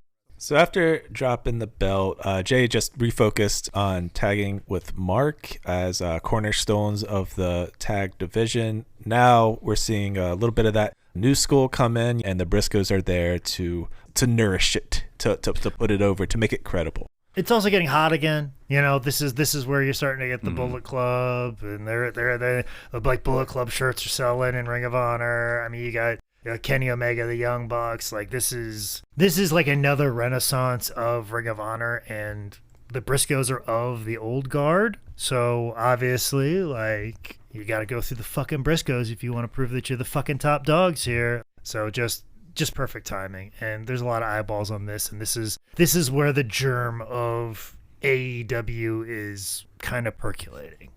Beyond Ring of Honor, the Briscoes kept a foot in the international scene. They had previously worked in Noah. Now in 2016, they're scooping up the New Japan Pro Wrestling World Tag titles. In 2022, they even won the Impact Tag Team titles, defeating Violent by Design at Under Siege in May. I didn't even know this happened. It was like a quick little spurt in TNA. They only had the belts 43 days. I went back and I watched the match where they won it, and they look like they deserve better than TNA. They look like stars in this. They have their characters down. They look like they deserve to be on big time national television every single week. And that's besides the moves. They've had that down for a long time at this point. But like the characters and their just look in the ring with the the camo stuff and like the beards. They got the gray in them. They look grizzled now.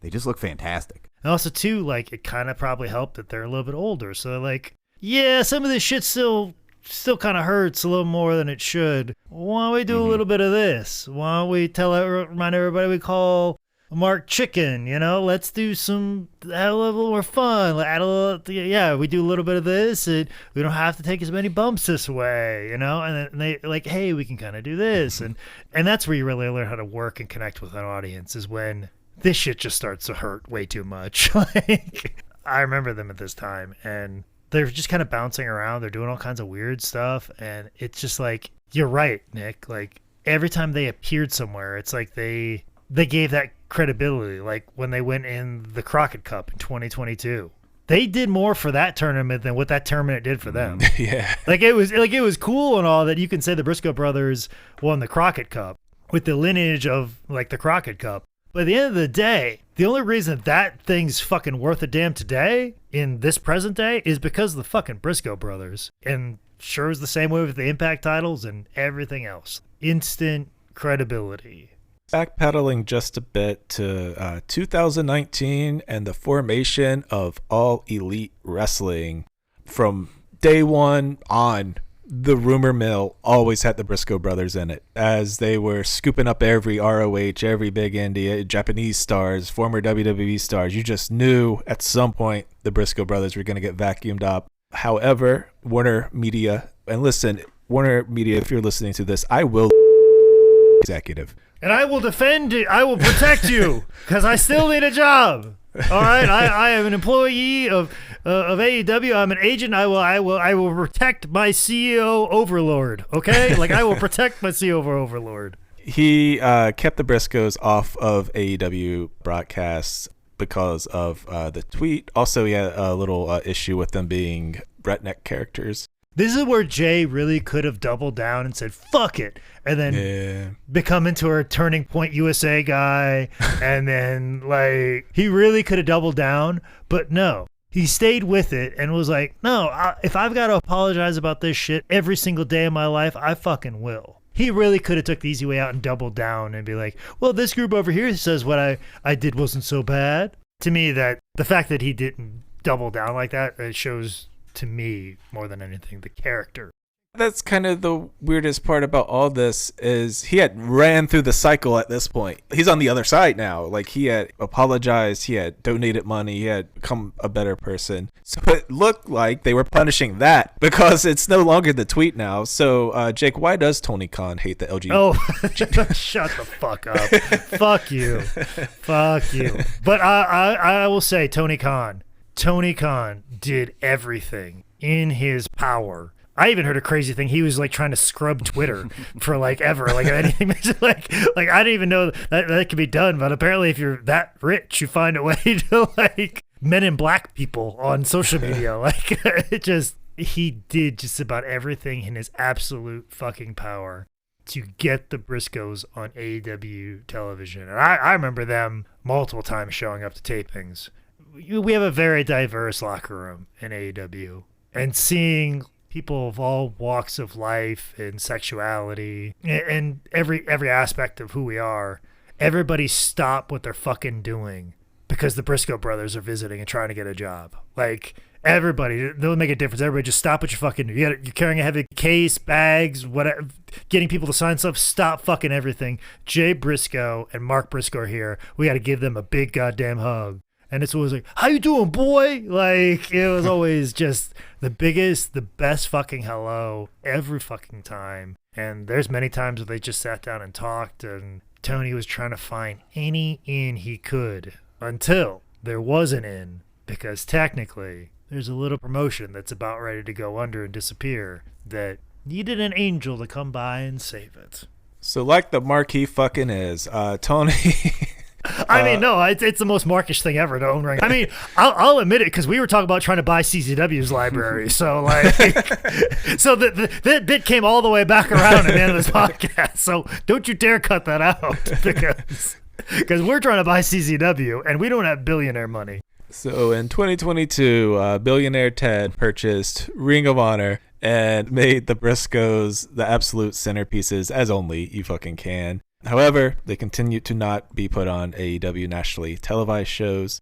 Jay took it on the chin. He never doubled down. And the Briscoes kept delivering fucking bangers after 20 years of getting beat up in this business. They went out in 2022 and had one of the best tag team feuds in the world. Them and FTR, this is where my experience working for AEW comes in. This is going to be a teaser of what my podcast will be like after my days at AEW are long gone. Because I can attest to knowledge, facts, and figures. Ring of Honor pay-per-views, and like when we would do the pay-per-views when they were part of AEW Ring of Honor, the Briscoes were the sole thing that were selling tickets. Some of those matches were just kind of thrown together, and some of those things were whatever, but it's like, no, let's get whatever the Briscoes are doing set and make that the fucking centerpiece. And FTR, who had been dying to wrestle the Briscoes because, you know, they want to prove that they're the best tag team in the world. Well, you can't fucking do that until you wrestle the Briscoe brothers in a main feud. And that is exactly what they did, and they delivered on it. And I'm being real honest, FTR's merch sales fucking sucked. Non-existent, wasn't a fucking thing. But when they started having banger upon banger after match of the year candidate, keep in mind, they're still on the AEW main roster having matches over there, but when they're coming over to Ring of Honor to have matches with the Briscoe brothers, when they would pop back up on Dynamite, their merch sales went through the roof. Like, I started stocking it on the road, and it was one of our better selling shirts, was the FTR shirt. The Briscoe brothers were just, they completely like took them to another level. I've never seen anything like it before, and I haven't seen anything from FTR ever since. And they've had some great matches. No, I can't dispute that. FTR has had some amazing matches with a lot of other tag teams, but when they were feuding with the Briscoe brothers, it affected the absolute bottom line of FTR. Like, they became a top merch mover through their feud with the Briscoe brothers. And that shit lasted for fucking months. So, like, the Briscoe brothers kind of put over FTR and did it financially and made money. And in pro wrestling, to do something like that, that's what you dream of when you put together an angle and a feud, is do these guys, does somebody come out of it like a winner? And can we make more money? Can we sell more merchandise? Can we sell more tickets? And that's what they did. And the ticket sales between the start of the feud to the end of the feud, it grew. So if it was financially successful for all parties involved, and there was genuine success and really things happening. And just, God, if we could ever got them onto AEW, they could have done that for just about anybody. They gave a whole different dynamic to the Young Bucks. They could give a whole different dynamic to everybody else. And that was just the amazing thing about the Briscoe brothers. After all these years, you'd think like they've been on every show, you know, maybe they're kind of like a, you know, retread, or everybody's seen them. You know, you just put them in there with FTR and they make FTR one of the top merch sellers. Amazing. Just absolutely amazing. Like, and they were the thing that kept those early days of Ring of Honor interesting. You know, now it's pretty much the Athena show and the Bandito Match of the Year show right now, where the Briscoe brothers, that early part of the reincarnation of Ring of Honor, they were the sole heartbeat of that, and that shit would have floundered and failed within the first 3 months if it wasn't for the Briscoe brothers. Once again, saving Ring of Honor, and once again making guys stars just by stepping in the ring with them. Yeah, it would have floundered within 3 months. Took 3 years. Easy now. You better fucking cut that. I'm looking at a match card I will. from Final Battle 2025. You can cut this absolutely, but man, they do not look like they're doing good. Shut your mouth. Shut your mouth. Shut your mouth. The FTR, I feel like they had two, I wouldn't say similar styles, but they're, FTR is kind of hard hitting, and the Briscoes, that doesn't do justice to what they do in the ring. Very hard hitting, and I feel like those old school, like Bruiser Brody with the Briscoes and more, Rock and Roll Express ish of FTR, they complemented each other well, and they went head to head. Very, very good matches. The trio of matches from the feud is up on YouTube, on Ring of Honor's YouTube channel, if anybody wants to check that out. But I agree completely. It's so sad looking back now, and that's how it always is when hindsight's 2020, that if they had had the chance, if the tweet hadn't happened damn near a decade before, and just all the dominoes falling to Tony owning both AEW and Ring of Honor, it's such a shame that fallout and the continued backlash against it prevented them from being a part of,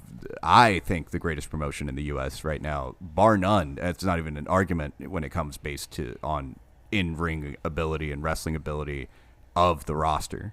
It's so sad that Mark is carrying on the legacies, currently the TNT champion as of the time we record this. It's heartfelt, and it's sad and it's happy, bittersweet that he was able to go on only without his brother. And you hear him talk about why Jay is on his entrance video so he can still walk to the ring with his brother, something he did for 20 years. And it's sad that they didn't get to experience that limelight together as people that kept Ring of Honor the life in it for 20 years straight for no reason. Not to get to a bigger stage. It would have been nice if it had happened, but they were going to be okay if that never happened. They were doing this because they absolutely loved professional wrestling. And I'm sad that Mark can't experience that with his brother, but I'm very happy for him that he can experience it and carry on Jay's legacy in the way that he is. But I mean, I know we're not there yet, but Yeah. I know what's coming. Every time I see Mark, I always could take time. I always find time to talk to him, and I do it because I love Mark. But then there's also a small part of me that I give him like an extra 30 seconds because like I know he doesn't have his brother anymore, and yeah. I don't want him to be lonely anymore. Like Jay isn't here, but we're all your brother. Roderick Strong loves you like a brother. I love you like a brother, Mark. Like, I know we're not as close as some of the other people that are your friends, like a Jay Lethal or Roderick Strong, but like you're still special to me. You're a pro wrestler who did it the right way and was good to people, and you're more worried about respect and having good matches. And I got all day for you. I got all time for you. You want to sit down and talk for 20 minutes? You want to talk for 20 seconds? You want to dap me up? You want to shake my hand and pull me in for a hug, or you just want a big old goddamn hug while you're bloody after winning a title? I'm here for all of it, man. And hopefully that makes you feel less alone. And that's why I always do that. So January 2022, Jay and Mark Briscoe were announced as the first inductees to the Ring of Honor Hall of Fame. And honestly, it should be called the Briscoe Brother Hall of Fame. It should have some sort of name in there, the Ring of Honor Briscoe Brother Hall of, like something. If I'm not mistaken, the Ring of Honor belts, the side plates have them doing the Doomsday Device. Okay, nice. Okay, that's cool. Yeah, I think because also like if Jeff Jones, as much as I give him a hard fucking time about like not shutting up about fucking belt designs, like never ask Jeff Jones a question about belts or replica belts unless you have 45 minutes. But he does put a lot of care into some of the designs of them, and even like the side plates of the Continental Classic, it had like with the unified belt, it had a image of Okada giving a clothesline and Kenny giving the V trigger. I believe the Ring of Honor tag belts have like the Doomsday Device side plates. So like there's a nice little nod in the tag belts. If I'm not mistaken, I definitely have seen that. So if I'm not mistaken, that's on the side plates. All right, and then we get to the worst of it. On January 17th, 2023, the wrestling world was absolutely gutted, stunned, heartbroken when it was announced that Jay Briscoe was killed in a car accident in his home state of Delaware. He was driving on a rural 2-lane road in Laurel, Delaware with his daughters when an oncoming truck, for whatever reason, crossed the center line, hit them head on. The impact was devastating, magnified by Jay not wearing his seatbelt. He was pronounced dead at the scene at just 38 years old. His daughters were in critical condition. I think they were in the hospital for a month. The driver of the other car died.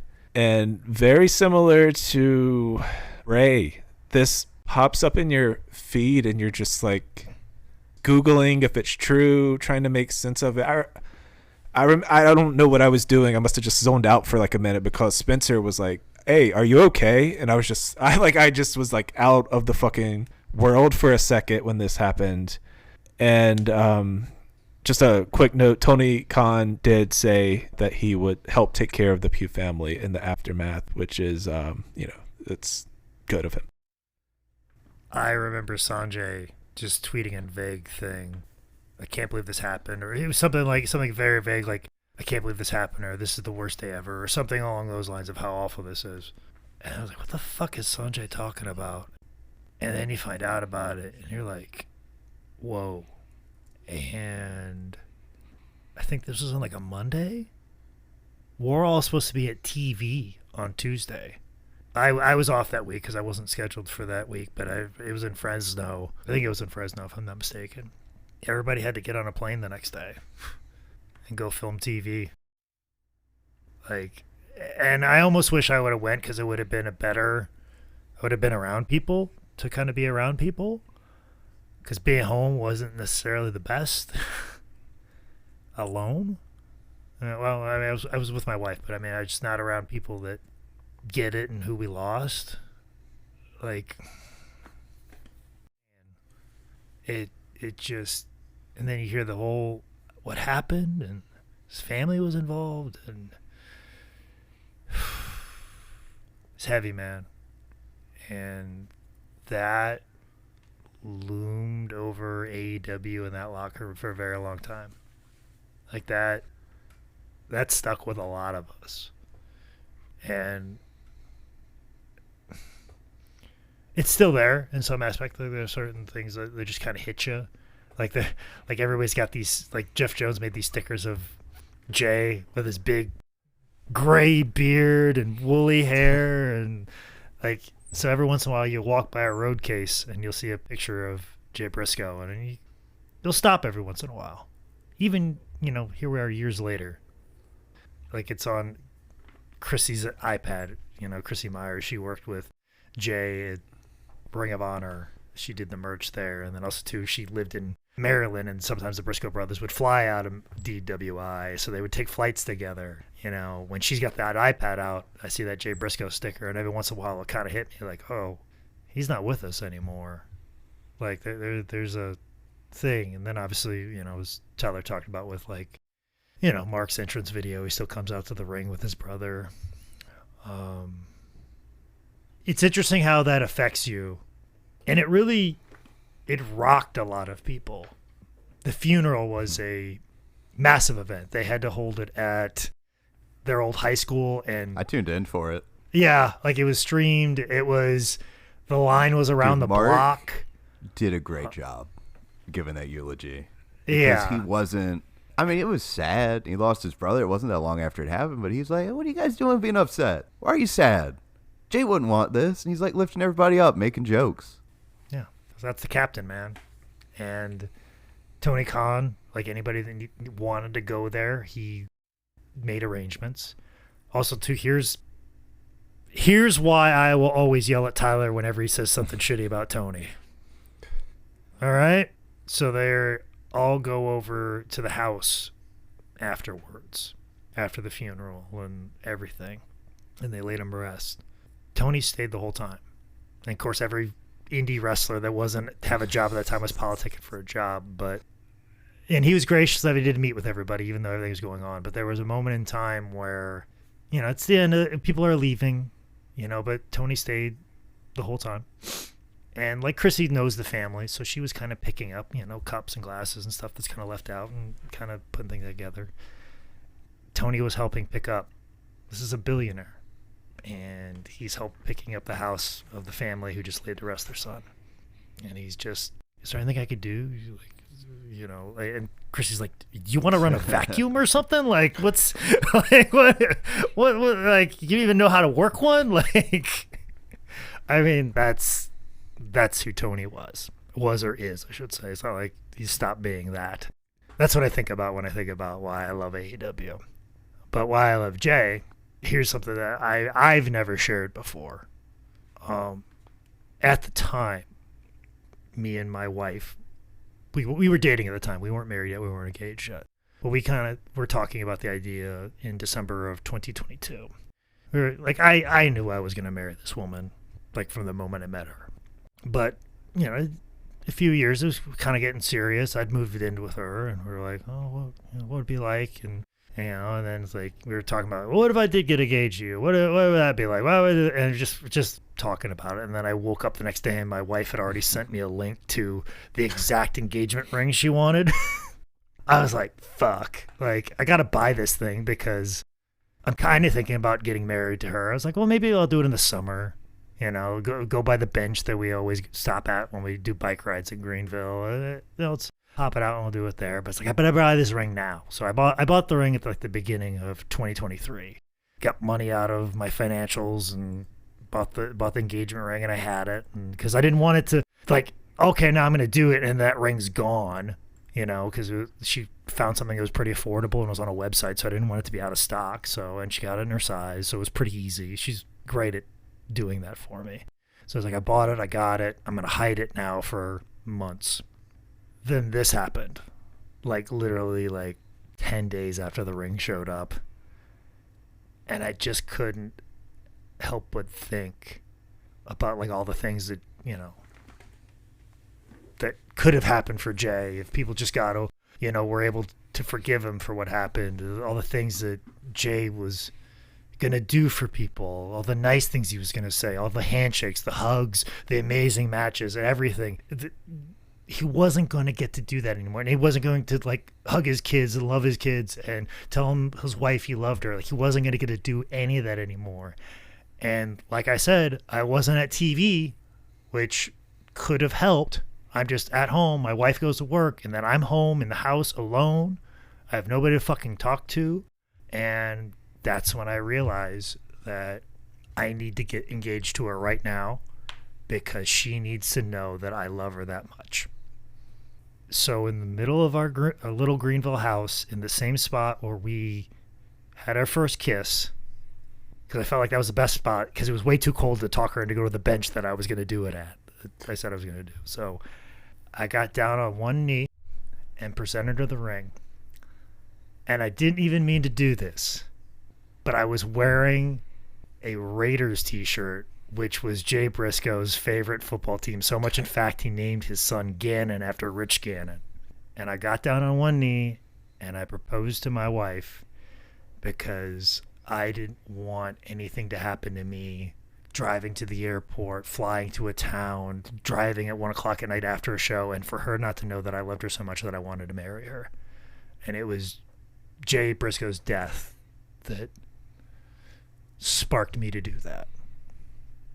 And come to find out after talking to people, I wasn't the only person that got engaged to their significant other. I won't spread the details because that's their story to tell, but I'm not the only one, because life is too short.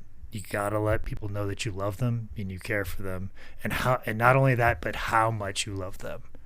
And that's what all this spurned for me. And this is what came out of it for me. And like I said, there's still days I see a Jay Briscoe sticker on a road case that I don't think, I don't smile, I don't register that. All right. So final thoughts on the legendary Jay Briscoe. Yeah, it was something to open up social media the day that this happened and see it on Reddit and try to parse together what happened. And there's not much I can say that hasn't been expressed already, or Jake, you did a great job just explaining how much of a gut punch this was to the wrestling world at large. When I first saw this, my first thought was my grandpa, who we lost in 2021, and how much he loved the Briscoes as a tag team. He loved the original Briscoes too, Jack and Jerry, but he loved how much these two reminded him of them.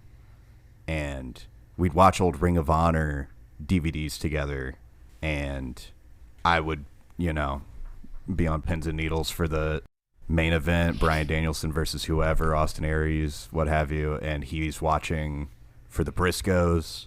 And he loves their old school style and how much they're beating the shit out of their opponents, and I'm thinking, oh, that's what I'm thinking of right now, is how much I loved sharing that moment with my grandpa. And now one of the two people that helped me share that with him a couple times a week is gone. So it's a bummer. So during the shoot interview, Jake asked the Briscoes if they would feel like failures if they never made it to the WWE. A real dick question.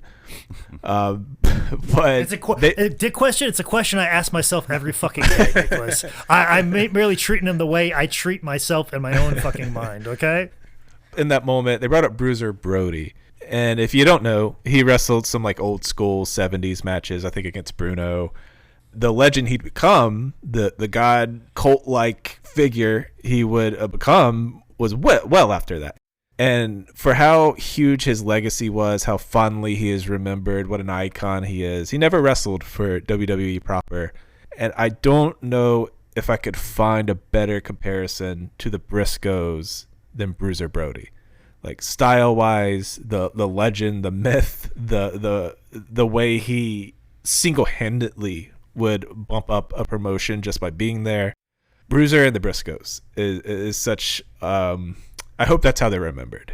And then I think the most heartbreaking thing of the shoot or any segment you watch of them now is how close Jay and Mark were, like straight up finishing each other's stories and sentences and riffing and inside jokes. And it's only like a year separation, but you could, like, the way Mark looked at Jay is just like, that's my big brother, like he always kind of had that look in his eye. And I think that's easily the most crushing part of this is Mark and Jay's kids and his wife and his peers and his friends. And, again, I hope Tony is taking care of them or took care of them. But getting back to wrestling, and so I don't cry, the Briscoe brothers are a tag team you could drop in any era, in any promotion, in any country in the world. And 10 minutes later, they're your most over tag team.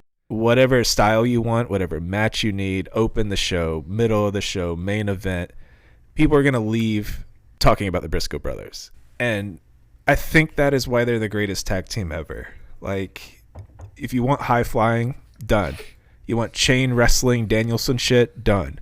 You want hardcore, not like the WWE 10 trash can bullshit. CZW death matches, done. You want 5-star fucking art. Throughout their entire career, they did it.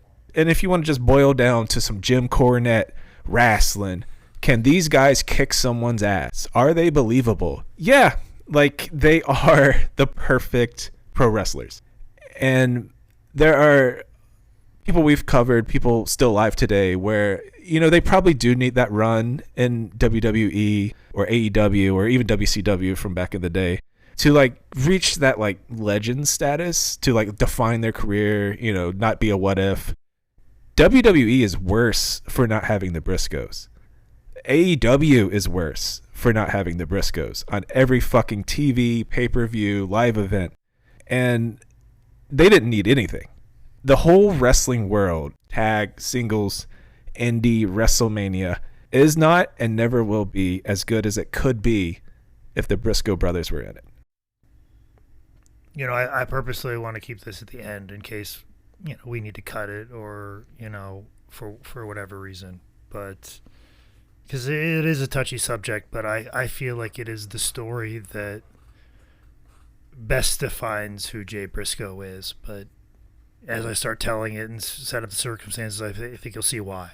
So through people, somebody, and obviously people who went to the funeral, and this story, I think, was told to a couple people, and then this story got told to me. Because I don't go to funerals, but this story was told by somebody at the funeral who, because it is a small community, one of the EMTs that responded to the crash was there and knew Jay and knew the family. And he shared this story with other people, and I think the world needs to know it. So the EMT rolled up on the crash. It's a car crash. It's a fatal car crash. It's a terrible, terrible scene. And Jay's awake, and his kids are in the back, and he's calling their names, and they're not responding. And the CMT is like, "Hey, we gotta, Jay, you're pinned in here. We gotta get you out. Please, let's start to work on you." And Jay's like, "No. Take care of my kids. Take care of my kids. I'm calling for my kids, and they're not answering. I need you to take care of my kids. I'm fine. Leave me alone. Take care of my kids." So the EMTs are like, "Okay, he's responsive. He's okay. Well, let's take care of the kids. They're not responsive. So that everybody gets a dedicated effort to take care of his kids. Everybody, they do what they can. Some of the ones that are responsive, they get them in the ambulance. They get working on them. They get them responding." And Jay's like, "How are my kids? How are my kids? How are my kids?" And they're like, "They're good. We got them stable. They're okay."